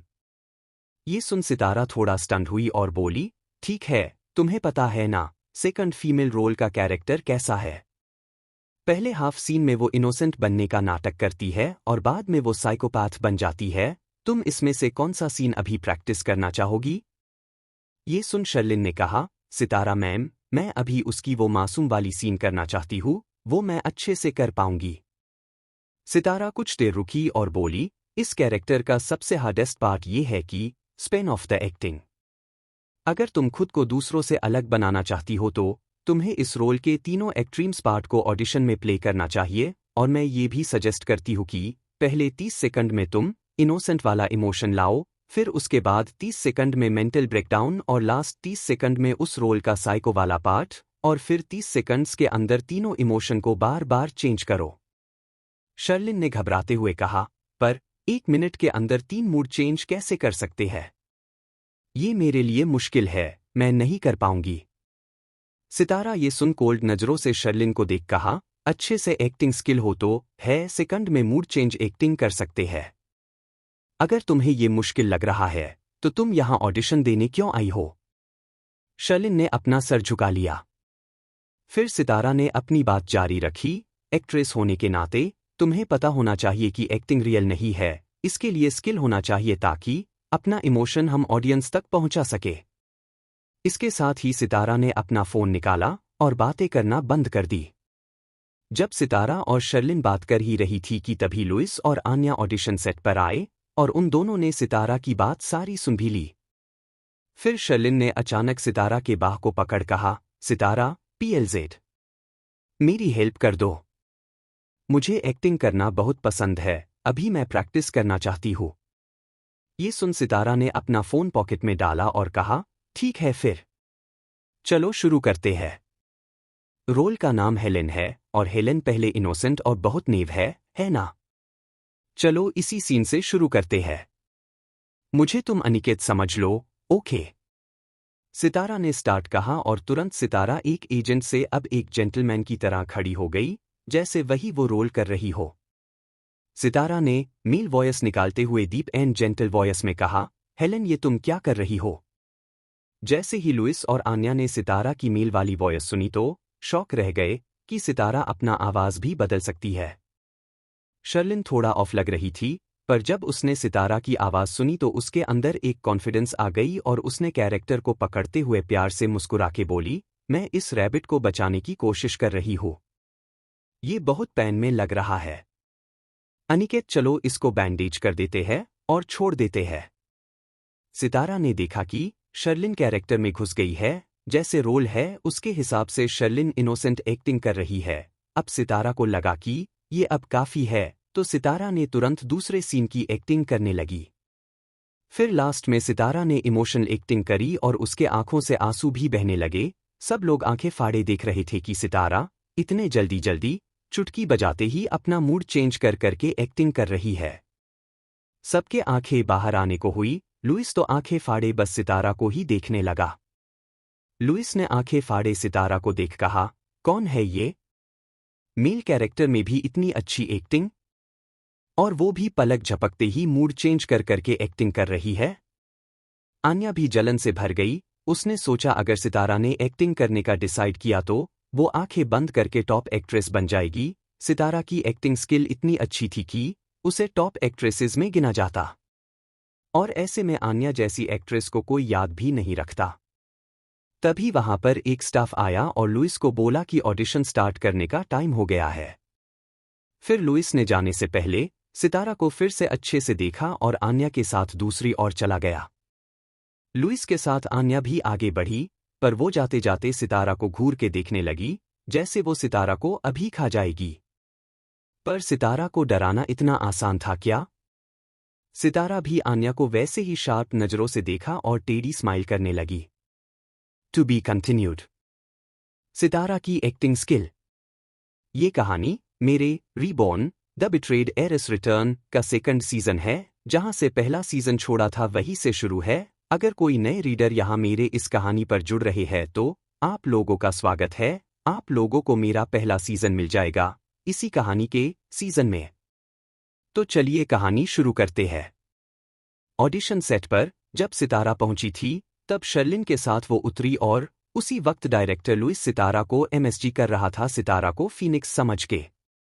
जब सितारा ने लुइस के साथ एमएसजी पर बात कर खत्म की तभी वहां एक मर्सिडीज कार आके रुकी और उसमें से तो पहले 2 बॉडीगार्ड निकले और एक लड़की निकली जो खूबसूरत लग रही थी। उसके आंखों पर ग्लासेस था और वो बहुत एटीट्यूड के साथ आगे बढ़ने लगी। जैसे ही वो लड़की कार के निकली तब सब लोगों ने उसे घेर लिया और उसने एक लॉन्ग वाइट ड्रेस पहना हुआ था। तभी जेके एंटरटेनमेंट में से एक लड़की ने कहा, देखो वो कितनी खूबसूरत है, ये है आन्या बरेली, डायरेक्टर की एक्सक्लूसिव एक्ट्रेस। और देखो उसको कितने लोग सर्व कर रहे हैं, एजेंट से लेकर बॉडीगार्ड तक।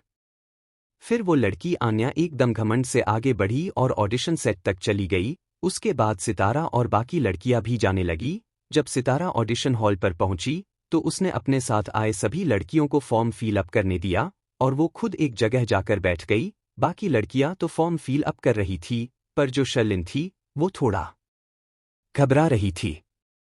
शर्लिन ने ये एक्सपेक्ट नहीं किया था कि यहाँ 2 रोल के लिए इतने लड़कियां आएंगी। वहां कम से कम 30-40 लड़कियां आई थी। ये देख शर्लिन घबरा रही थी और उसने सोचा कि क्या वो अभी यहीं से चली जाए। वो इसी सोच में थी कि उसके पास सितारा आई और बोली, अब तक तुमने फॉर्म फिल अप नहीं किया? बाकी सारी लड़कियों ने अपना अपना फॉर्म मुझे दे दिया है। शर्लिन हर बात को सीरियसली लिया करो। पास्ट में क्या हुआ ये सब मत सोचो। पास्ट और फ्यूचर की बात हमें नहीं सोचनी चाहिए। हमें बस अपने प्रेजेंट में अच्छा काम करना चाहिए, मेहनत करना चाहिए। फ्यूचर अपने आप ठीक हो जाएगा। अब जल्दी से फॉर्म भरो और मुझे दो। ये सुन शर्लिन ने घबराते हुए हाँ में सर हिला दिया। शर्लिन ने फॉर्म भरी और सितारा को दे दिया। सितारा ने सारे फॉर्म लिए और वहां बैठने के बजाय वो बाकी लड़कियों के साथ सेट के बाहर वेट करने लगी। उसने सोचा यहां बैठने से अच्छा है वो सारी अपने कंपनी के लड़कियों को ऑडिशन में हेल्प कर दे। यही सोच सितारा ने अपने कंपनी के 4 लड़कियों से कहा, तुम लोग आओ और ऑडिशन के लिए प्रैक्टिस करो, मैं तुम लोगों की हेल्प कर देती हूँ। पर उन 4 लड़कियों ने कोई भाव नहीं दिया और एक लड़की ने कहा, मैम आपको फिक्र करने की जरूरत नहीं है, हम 4-2-2 में डिवाइड होके खुद प्रैक्टिस कर लेंगे। ये सुन सितारा ने कुछ नहीं कहा। फिर उसने शर्लिन को बुलाया, शर्लिन इधर आओ और मेरे साथ प्रैक्टिस करो। वैसे तुम किस रोल के लिए ऑडिशन देने वाली हो? ये सुन शर्लिन ने घबराते हुए कहा, सेकंड फीमेल रोल, सितारा मैम।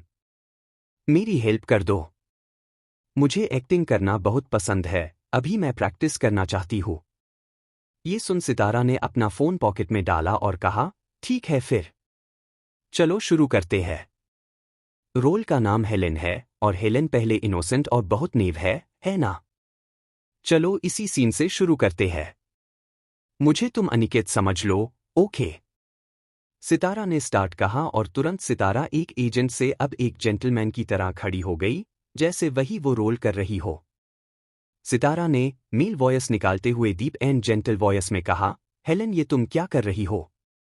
जैसे ही लुइस और आन्या ने सितारा की मेल वाली वॉयस सुनी तो शॉक रह गए कि सितारा अपना आवाज भी बदल सकती है। शर्लिन थोड़ा ऑफ लग रही थी, पर जब उसने सितारा की आवाज सुनी तो उसके अंदर एक कॉन्फिडेंस आ गई और उसने कैरेक्टर को पकड़ते हुए प्यार से मुस्कुरा के बोली, मैं इस रैबिट को बचाने की कोशिश कर रही हूँ। ये बहुत पेन में लग रहा है। अनिकेत, चलो इसको बैंडेज कर देते हैं और छोड़ देते हैं। सितारा ने देखा कि शर्लिन कैरेक्टर में घुस गई है, जैसे रोल है उसके हिसाब से शर्लिन इनोसेंट एक्टिंग कर रही है। अब सितारा को लगा कि ये अब काफी है, तो सितारा ने तुरंत दूसरे सीन की एक्टिंग करने लगी। फिर लास्ट में सितारा ने इमोशनल एक्टिंग करी और उसके आंखों से आंसू भी बहने लगे। सब लोग आंखें फाड़े देख रहे थे कि सितारा इतने जल्दी जल्दी चुटकी बजाते ही अपना मूड चेंज कर करके एक्टिंग कर रही है। सबके आंखें बाहर आने को हुई। लुइस तो आंखें फाड़े बस सितारा को ही देखने लगा। लुइस ने आंखें फाड़े सितारा को देख कहा, कौन है ये? मेल कैरेक्टर में भी इतनी अच्छी एक्टिंग, और वो भी पलक झपकते ही मूड चेंज कर करके एक्टिंग कर रही है। आन्या भी जलन से भर गई। उसने सोचा अगर सितारा ने एक्टिंग करने का डिसाइड किया तो वो आंखें बंद करके टॉप एक्ट्रेस बन जाएगी। सितारा की एक्टिंग स्किल इतनी अच्छी थी कि उसे टॉप एक्ट्रेसेस में गिना जाता, और ऐसे में आन्या जैसी एक्ट्रेस को कोई याद भी नहीं रखता। तभी वहां पर एक स्टाफ आया और लुइस को बोला कि ऑडिशन स्टार्ट करने का टाइम हो गया है। फिर लुइस ने जाने से पहले सितारा को फिर से अच्छे से देखा और आन्या के साथ दूसरी ओर चला गया। लुइस के साथ आन्या भी आगे बढ़ी, पर वो जाते जाते सितारा को घूर के देखने लगी, जैसे वो सितारा को अभी खा जाएगी। पर सितारा को डराना इतना आसान था क्या? सितारा भी आन्या को वैसे ही शार्प नजरों से देखा और टेढ़ी स्माइल करने लगी। To be continued. सितारा ने लुइस का ऑफर किया रिजेक्ट। अब आगे। सितारा ने आन्या को कोई सीरियसली नहीं लिया और शर्लिन के साथ प्रैक्टिस करती रही। फिर ऑडिशन स्टार्ट हुआ। वही शर्लिन को 33 नंबर पर जाना था। जितनी भी लड़कियां ऑडिशन देने गई, कोई भी सेकंड फीमेल रोल के लिए परफेक्ट नहीं थी। अब बारी आई शर्लिन की। शर्लिन जब स्टेज पर चढ़ी तो लुइस शर्लिन को देख एक्साइटेड हो गया, क्योंकि वो सितारा से काफी इंप्रेस हुआ था सितारा की एक्टिंग स्किल की वजह से। इसीलिए लुइस ने शर्लिन को भी बहुत अच्छे बिहेव करके स्माइल करते हुए कहा, तुम रेडी हो? शर्लिन नर्वस होने लगी। सितारा के बिना वो कुछ नहीं कर पा रही थी। सितारा ने माथा पीट लिया कि ये शर्लिन क्या कर रही है। सितारा जितना उससे हो सके शर्लिन की मदद करने की कोशिश की। शर्लिन को ऐसे नर्वस होते देख सब लोगों ने कहा कि इसे एक्टिंग आती है भी या नहीं, अगर नहीं आती तो अभी निकल जाओ, हमारा वक्त बर्बाद मत करो। लेकिन लुइस ने अपना हाथ दिखाकर बोला, रुको, उसकी मैनेजर को यहाँ बुलाओ और उसके साथ सीन करने को बोलो। ये सुन आन्या ने ऑफेंड होते हुए कहा, ये क्या लुइस? इस लड़की का मैनेजर फिल्म बनाते वक्त वहां नहीं रहेगी। इसे अगर अपने मैनेजर के बिना एक्टिंग करनी नहीं आती तो इसे अभी के अभी यहां से जाने के लिए बोलो। लुइस कुछ देर सोचता रहा और आन्या की तरफ देख बोला, तुम क्यों नहीं उसके साथ ट्राई करती? हाँ, तुम जाओ उसके साथ प्रैक्टिस करो। ये सुन आन्या की आंखें हैरानी से बड़ी हो गई। फिर आन्या को ना चाहते हुए भी स्टेज पर जाना पड़ा और कैरोलिन का रोल की एक्टिंग करना पड़ा, जो बहुत काइंड नर्म दिल की लड़की होती है। पर अभी आन्या बहुत गुस्से में एक्टिंग कर रही थी तो लुइस ने कहा, आन्या अभी तुम्हारा एक्टिंग बिल्कुल गलत था। कैरोलिन एक नर्म दिल की लड़की है और अभी का तुम्हारा इमोशन बिल्कुल गलत है। ये सुन वहां मौजूद सभी के आंखें हैरानी से बड़ी हो गई, क्योंकि आन्या जो एक टॉप एक्ट्रेस थी उसको लुइस बोल रहा है कि उसकी एक्टिंग इतनी अच्छी नहीं है, जो बिल्कुल सच थी। फिर सब लोगों को शक हुआ कि कहीं लुइस के दिमाग में कोई और लड़की तो नहीं आई आन्या की जगह मेन हीरोइन के लिए। ये सोचते ही सबकी आंखें अपने आप सितारा की तरफ चली गई। वही लुइस ने भी अपने असिस्टेंट को कहा कि वो सितारा को उसके ऑफिस में बुला ले। कुछ देर बाद लुइस के ऑफिस में लुइस ने सितारा से पूछा, लिटिल गर्ल, क्या तुम एक्ट्रेस बनना चाहोगी? सितारा ने सीधा मना कर दिया, नहीं। ये सुन लुइस हैरान हो गया। आज जिंदगी में पहली बार एक छोटी लड़की ने उसे मुंह पे ना कहा था। जब से उसने एंटरटेनमेंट इंडस्ट्री में कदम रखा था, आज पहली बार था जो किसी ने द ग्रेट डायरेक्टर लुइस को मुंह पर मना किया था। फिर लुइस ने और इंटरेस्टिंग से पूछा, तुम जानती भी हो मैं कौन हूं? सितारा ने आंखें घुमा के कहा, द फेमस डायरेक्टर लुइस। फिर लुइस ने कहा, जब तुम जानती ही हो कि मैं कौन हूं फिर तुम मना क्यों कर रही हो? हर कोई मेरे फिल्म में एक्टिंग करने के लिए चाह रहे हैं, मैं तुम्हें फेमस बना सकता हूँ, एक first rate star with lot of money.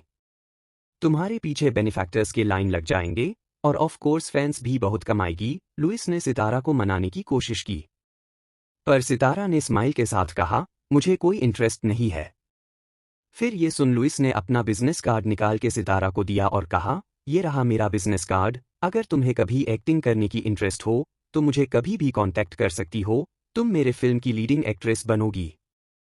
सितारा ने कार्ड लिया और लुइस के ऑफिस से निकल गई। वही सब ऑडिशन हो जाने के बाद जेके एंटरटेनमेंट से शर्लिन और विनी नाम की लड़की को फिल्म में पार्ट मिला। शर्लिन को सेकंड फीमेल रोल मिला और विनी को मैन लीड की बहन का। फिर सितारा उन दोनों के लिए एक एक असिस्टेंट का इंतजाम किया और सब कुछ जेके एंटरटेनमेंट में सेटल करने के बाद वो शाम को देशमुख क्लॉथिंग इंडस्ट्री में आई। सितारा कंपनी के प्रोफाइल को देख ही रही थी कि तभी वहां पर उसको ढूंढते हुए अल्केश जी आए और बोले, सितारा तुम्हें कल फैक्ट्री में जाना होगा, कल विल्सन क्लॉथिंग का एक बैच प्रोड्यूस होने जा रहा है, ये न्यू मॉडल है और डिजाइन भी अभी अभी बाहर आई है, एकदम नया है। तुम्हें वहां जाना होगा और शायद एक वीक तक वहां रुकना पड़ेगा। सितारा ने अल्केश जी की बात सुन तुरंत मान गई। आफ्टर ऑल सितारा इन कम दिनों में ही कंपनी के बारे में काफी कुछ जान गई थी और यही सही वक्त था सितारा को फैक्ट्री में जाने का। सितारा ने फैक्ट्री में जाने के लिए अपना सारा सामान पैक करने लग गई और कंपनी से कुछ चीजें वो पैक कर रही थी, पर अभी भी सितारा की एक्सप्रेशन में कोई बदलाव नहीं आया। अल्केश जी ने सितारा को देख कहा, सितारा फैक्ट्री जिस जगह पर है वो जगह थोड़ा सुनसान है, वहां तुम शॉपिंग नहीं जा पाओगी, ना ही वहां तुम एंजॉय कर पाओगी, तुम्हें वहां एक वीक तक रहना होगा और प्रोडक्शन को देखना होगा। अगर वहां तुमसे कुछ भी गलती हुआ तो तुम्हें मार्केटिंग डिपार्टमेंट छोड़ना होगा। सितारा ने सीधा जवाब दिया, हाँ। फिर सितारा कुछ वर्क सप्लाइज के साथ ऑफिस से निकल गई। सितारा को जाते हुए देख अल्केश जी ने उनके असिस्टेंट को कहा, जाओ सितारा के पीछे जाओ और देखो वो फैक्ट्री के मैटर्स को कैसे हैंडल करती है। अल्केश जी के असिस्टेंट ने हाँ में सर हिलाया और सितारा के पीछे चला गया। वही सितारा कंपनी से निकलने के बाद घर आई और काजल जो वहां लिविंग रूम में ही थी, उसने सितारा को देखा तो पूछा, सितारा तुम इतनी जल्दी क्यों आ गई? अभी ऑफिस अर्स खत्म नहीं हुई ना? सितारा ने स्माइल के साथ कहा, काजल आंटी को सच में दूसरों के मामले में नाक घुसाने की आदत है। ये सुन काजल को तो बहुत गुस्सा आ रहा था, पर उसने खुद को शांत किया और जबरदस्ती हंस के बोली, नहीं मुझे सिर्फ तुम्हारी फिक्र हो रही थी। तुम्हारी तबीयत ठीक तो है ना? सितारा ने काजल को बिना देखे जवाब दिया, मैं बिल्कुल ठीक हूँ। फिर सितारा अपने रूम में गई, उसने अपने कुछ कपड़े, चार्जर और डेली यूज के कुछ सामान पैक कर लिया और फिर घर से तुरंत निकल गई।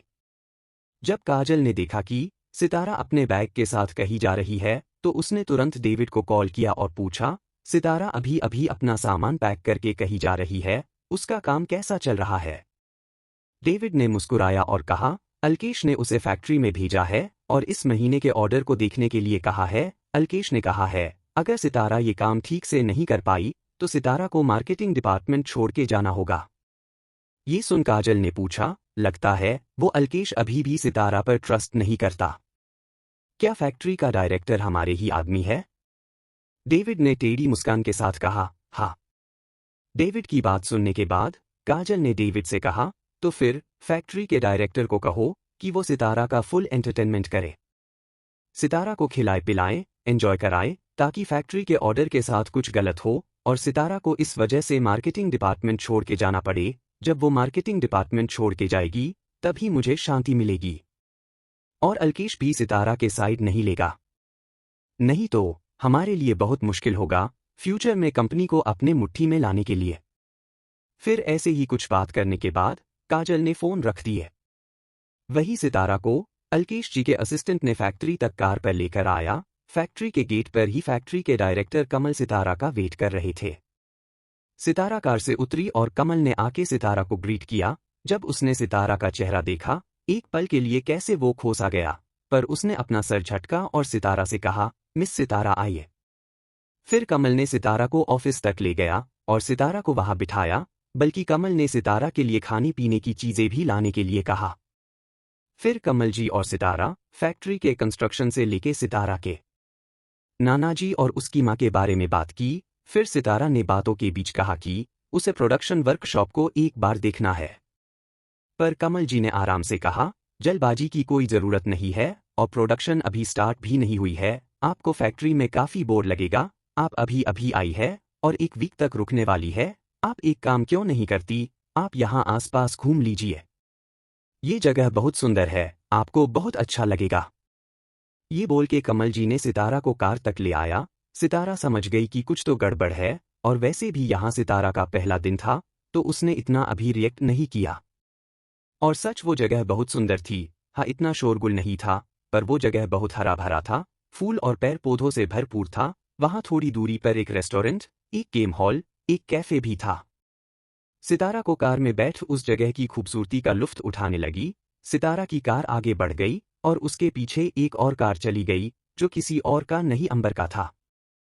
सितारा इन दिनों इतना बिजी थी कि उसे खाना खाने का भी टाइम नहीं मिल रहा था और अंबर से मिलने का वक्त भी नहीं था। पर अंबर कुछ ना कुछ करके वो सितारा के पास आ ही जाता। ऐसा नहीं था कि सितारा को अंबर याद नहीं आता था, उसे अंबर की याद आती थी, पर पहले उसे सब कुछ संभालना था, सब कुछ अपने मुट्ठी पर लाना था, और वो देर नहीं कर सकती थी। वही अंबर टेढ़ी स्माइल करते हुए सितारा के कार का पीछा करने लगा। अंबर की नज़र हर वक्त सितारा पर ही होती थी। To be continued. मैं तुम्हें अपने गोद में बिठाऊं? अब आगे।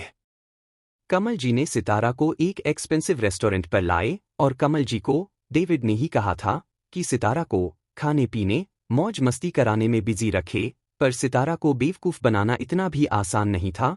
कमल जी ने सोचा कि सितारा को एक्सपेंसिव रेस्टोरेंट में डिनर कराएगा और बिल कंपनी के अकाउंट में जमा करेगा, पर सितारा के होते हुए सब उनके प्लान में पानी फिर गया। सितारा ने ऐसा कुछ किया कि कमल जी को अपने पैसे से बिल देना पड़ा, और जो उन्होंने सोच रखा था कि सितारा को मसाज और गेम जोन लेकर जाएगा, ये सब उन्होंने घबराते हुए पसीना पोंछ लिया कि उनके ही पैसे खर्च ना हो जाए। फिर कमल जी सितारा के लिए रहने का इंतजाम किया और रेस्टोरेंट से बाहर आ ही रहे थे कि तभी सितारा एक लड़की से टकराई। सितारा ने सॉरी कहते हुए लड़की को देखा तो वो वही लड़की थी जिसे सितारा ने कुछ दिन पहले होटल में देखी थी, जो अंबर की दोस्त थी। स्कारलेट ने सितारा को देखते ही शॉक और एक्साइटेड होते हुए पूछा, सितारा? सितारा ने भी ना पहचानते हुए पूछा, क्या मैं आपको जानती हूँ? स्कारलेट ने मुंह बनाते हुए कहा, तुम रिकी की गर्लफ्रेंड हो ना? वो यहाँ आ गया क्या? मैं उसी से मिलने यहाँ आई हूँ। क्या तुम मुझे भूल गई?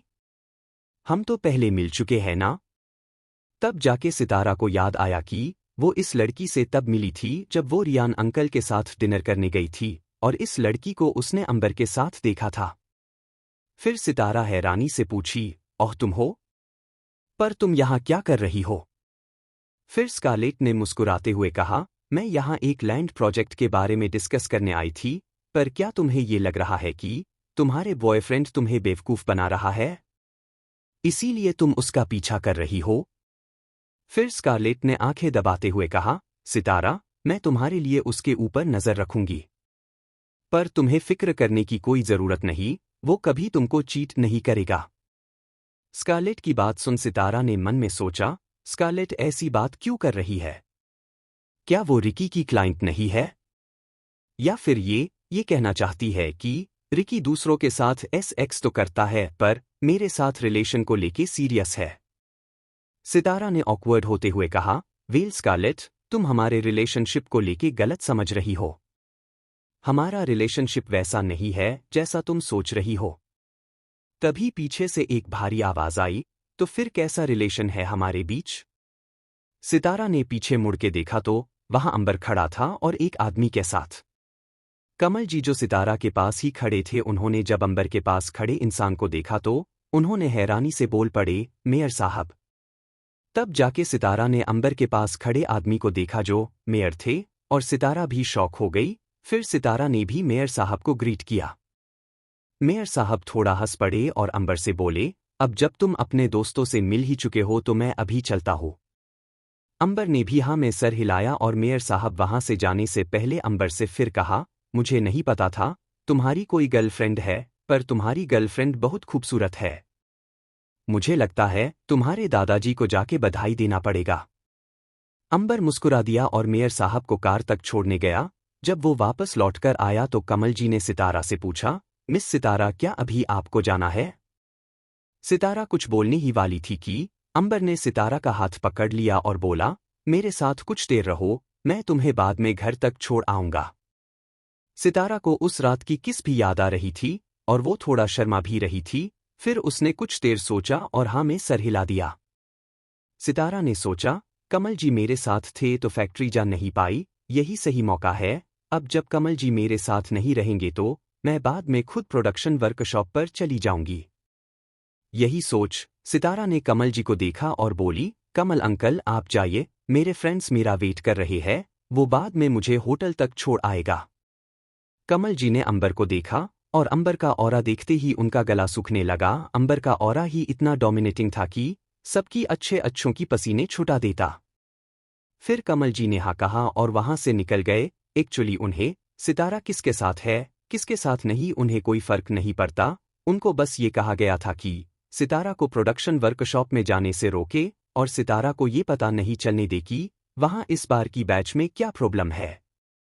फिर कमल जी भी हमें सर हिलाया और चले गए। वही कमल जी के जाने के बाद स्कारलेट ने सितारा को देखा और पाउट बनाते हुए पूछा, क्या तुम्हें कोई प्रॉब्लम होगा अगर मैं तुम दोनों के साथ डिनर किया तो? मैंने अभी तक डिनर नहीं किया और मुझे बहुत भूख भी लग रही है। सितारा ने मुस्कुराते हुए कहा, मुझे कोई प्रॉब्लम नहीं है। पर तभी अंबर ने कहा, पर मुझे है, तुम पहले होटल जाओ और मैं किसी को बोल दूंगा कि तुम्हारे लिए डिनर लेके आए। ये सुन स्कारलेट ने मुंह बनाया और कहा, तुम अपनी फ्रेंड के ऊपर गर्लफ्रेंड को चुन रहे हो? ये सुन सितारा के होठों पर ना चाहते हुए भी स्माइल आ गई। स्कारलेट वहां से चली गई और अंबर और सितारा ने अब एक विंडो सीट लिया और वहां बैठ गए। अंबर ने सितारा को इंटेंसिटी के साथ देखते हुए पूछा, तुम क्या खाना पसंद करोगी? सितारा ने ब्लश करते हुए कहा, नहीं, मैंने डिनर कर लिया है, तुम ऑर्डर करो। फिर अंबर ने अपने लिए डिनर ऑर्डर किया। अंबर के हाथ में अभी भी मेनू था और उसने सितारा से पूछा, क्या तुम अभी ठंडी चीज खा सकती हो? ये सुन सितारा ब्लश करते हुए हाँ में सर हिला दिया, क्योंकि अंबर उसे इनडायरेक्टली पूछ रहा था कि सितारा अभी पीरियड्स में है या नहीं। फिर अंबर ने सितारा के लिए एक स्ट्रॉबेरी आइसक्रीम ऑर्डर कर दिया। सितारा ने हैरानी से अंबर को देखा क्योंकि स्ट्रॉबेरी आइसक्रीम सितारा की फेवरेट थी। सितारा की आंखों में हल्की सी नमी आ गई। अंबर ने एक बार भी नहीं पूछा कि सितारा को कौन सा फ्लेवर पसंद है और एग्जैक्टली अंबर ने सितारा के फेवरेट आइसक्रीम ही ऑर्डर दे दिया।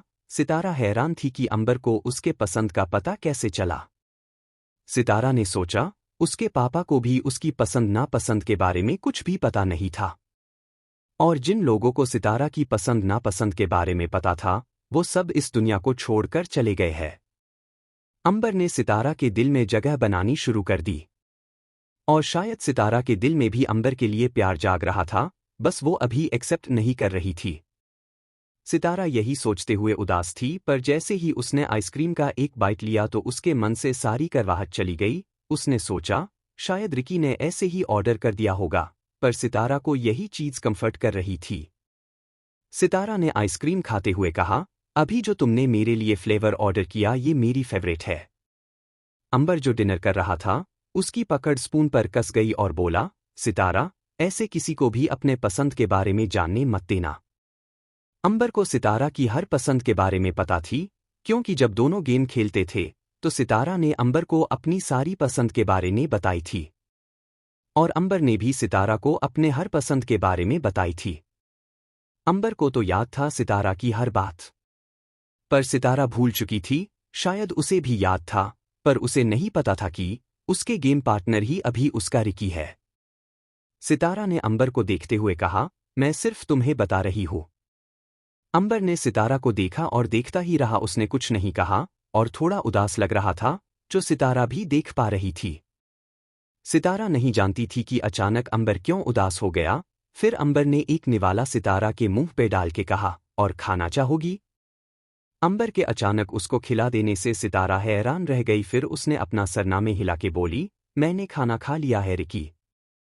फिर सितारा ने टाइम देखा और अपनी जगह से उठते हुए बोली, रिकी मैं अभी चलती हूँ, मुझे जरूरी काम से जाना है। ये बोल सितारा वहां से जा पाती। अंबर ने सितारा का हाथ थाम लिया और बोला, मेरे साथ रहो, तुम अपनी जगह बैठ रही हो या मैं तुम्हें अपने गोद में बिठा लूं? चॉइस तुम्हारी है। ये सुन सितारा ने मुंह बनाते हुए कहा, रिकी तुम बहुत डोमिनेटिंग हो। सितारा फिर खामोश हो गई, उसे पता था अंबर जो कह रहा था वो करके भी दिखाएगा, इसीलिए वो फिर अपनी जगह पर जाकर बैठ गई। सितारा थोड़ा गुस्से से बाकी का आइसक्रीम खानी शुरू की। ये देख अंबर ने कहा, इतना जल्दी जल्दी मत खाओ, आइसक्रीम ठंडी है सितारा, तुम्हें कोल्ड हो जाएगी। सितारा ने गुस्से में कहा, मुझे मत बताओ, मुझे क्या करना है, क्या? नहीं। ये सुन अंबर थोड़ा मुस्कुरा दिया और कहा, मैं तुम्हें बता रहा हूं, क्योंकि मुझे तुम्हारी फिक्र है सितारा। ये सुनते ही सितारा के हाथ रुक गए और उसने सोचा कि वो यूं ही गुस्सा हो रही है। सितारा ने अंबर को अपनी प्यार भरी नजरों से देखा और कहा, सॉरी रिकी, अभी मुझे मेरी माँ और नानाजी की याद आ रही थी, इसीलिए मैं थोड़ा उदास थी और तुम पर बेवजह गुस्से में बात कर बैठी। अंबर ने मुस्कुरा दिया और फिर से डिनर करने लगा। सितारा ने आइसक्रीम खाते हुए आइसक्रीम के ग्लास के थ्रू अंबर को देखा, जो बहुत हैंडसम लग रहा था। खाने खाते वक्त भी अंबर का ऑरा बहुत अट्रैक्टिव था। सितारा ऐसे ही अंबर को निहारने लगी, अभी अंबर बहुत जेंटल और एलिगेंट लग रहा था। सितारा अंबर को देखते हुए खो गई और अचानक अंबर अपने सीट से उठा और कहा, चलो। तब जाके सितारा को होश आया और हड़बड़ाते हुए उठ खड़ी हो गई और अंबर ने सितारा का हाथ पकड़ा और कार की तरफ बढ़ गया। अंबर ने सितारा को पूछा, कहाँ जाओगी अभी तुम? सितारा को याद था कि कमल जी ने उसके लिए होटल में बुकिंग कर दी है, पर वो अभी प्रोडक्शन हाउस में जाना चाहती थी। फिर सितारा ने अंबर से कहा, मुझे फैक्ट्री में ड्रॉप कर दो, मैं प्रॉपर एड्रेस तो नहीं बता सकती पर हाँ मुझे पता है वहाँ कैसे पहुँचना है। फिर अंबर ने कहा, फिर कार तुम चला लो। सितारा ने हाँ में सर हिलाया और ड्राइविंग सीट पर बैठ गई और अंबर पैसेंजर सीट पर। सितारा ने कार ड्राइव की और बहुत ही जल्द उनकी कार फैक्ट्री के सामने आके रुकी। सितारा कार से उतरी और उसने देखा कि अभी अभी वर्कर्स सामान अंदर लेकर जा रहे हैं। उसके बाद सितारा तुरंत फैक्ट्री के अंदर जाने लगी, पर वहां के गार्ड ने सितारा को रोका और कहा कि वो सितारा को नहीं पहचानता कि वो कौन है। सितारा सीधा वहां से घूमी और फिर से कार के पास चली आई। सितारा के वापस चली जाने के बाद गार्ड ने सीधा कमल जी को फोन किया और कहा, सर अभी मिस कपूरिया आई थी और फैक्ट्री के अंदर घुसने की कोशिश की थी। कमल जी ने पूछा, क्या तुमने अंदर जाने दिया? गार्ड ने कहा, नहीं सर, मैंने बता दिया कि मैं उन्हें नहीं जानता और उनके पास एम्प्लॉय कार्ड भी नहीं है, तो मैंने उन्हें फैक्ट्री के अंदर नहीं जाने दिया। फिर कमल जी ने गार्ड को धमकी देकर कहा, ये तुमने अच्छा किया, उसे किसी भी तरह आज फैक्ट्री के अंदर जाने से रोकना है। अगर वो कल फैक्ट्री के अंदर चली भी गई तो ये पता नहीं लगा पाएगी कि मटेरियल में क्या प्रॉब्लम है और बहुत देर भी हो जाएगी। फिर कमल जी ने फोन कट कर दिया। वही सितारा ने हार नहीं मानी। फैक्ट्री के एंट्रेंस से लौटने के बाद वो फैक्ट्री के बैक डोर की तरफ आई और उसने देखा कि वहां एक वॉल है। सितारा को वॉल को देख मुस्कुराई और बोली, ये छोटी सी वॉल मुझे आज फैक्ट्री के अंदर जाने से रोक नहीं सकता। जब सितारा गांव में थी तो वो ऐसे हजारों वॉल पर चढ़ चुकी थी। अंबर भी सितारा के पीछे पीछे आया और हैरानी से पूछा, क्या तुम इस वॉल पर चढ़ने के बारे में सोच रही हो? सितारा ने हाँ कहा और कहा, रिकी अभी तुम जा सकते हो, थैंक यू मुझे यहां तक छोड़ने के लिए। पर अंबर ने अपना कोट उतारा और अपनी शर्ट की स्लीव को कोहनी तक मोड़ने लगा और कहा, मैं भी तुम्हारे साथ आ रहा हूं। To be continued.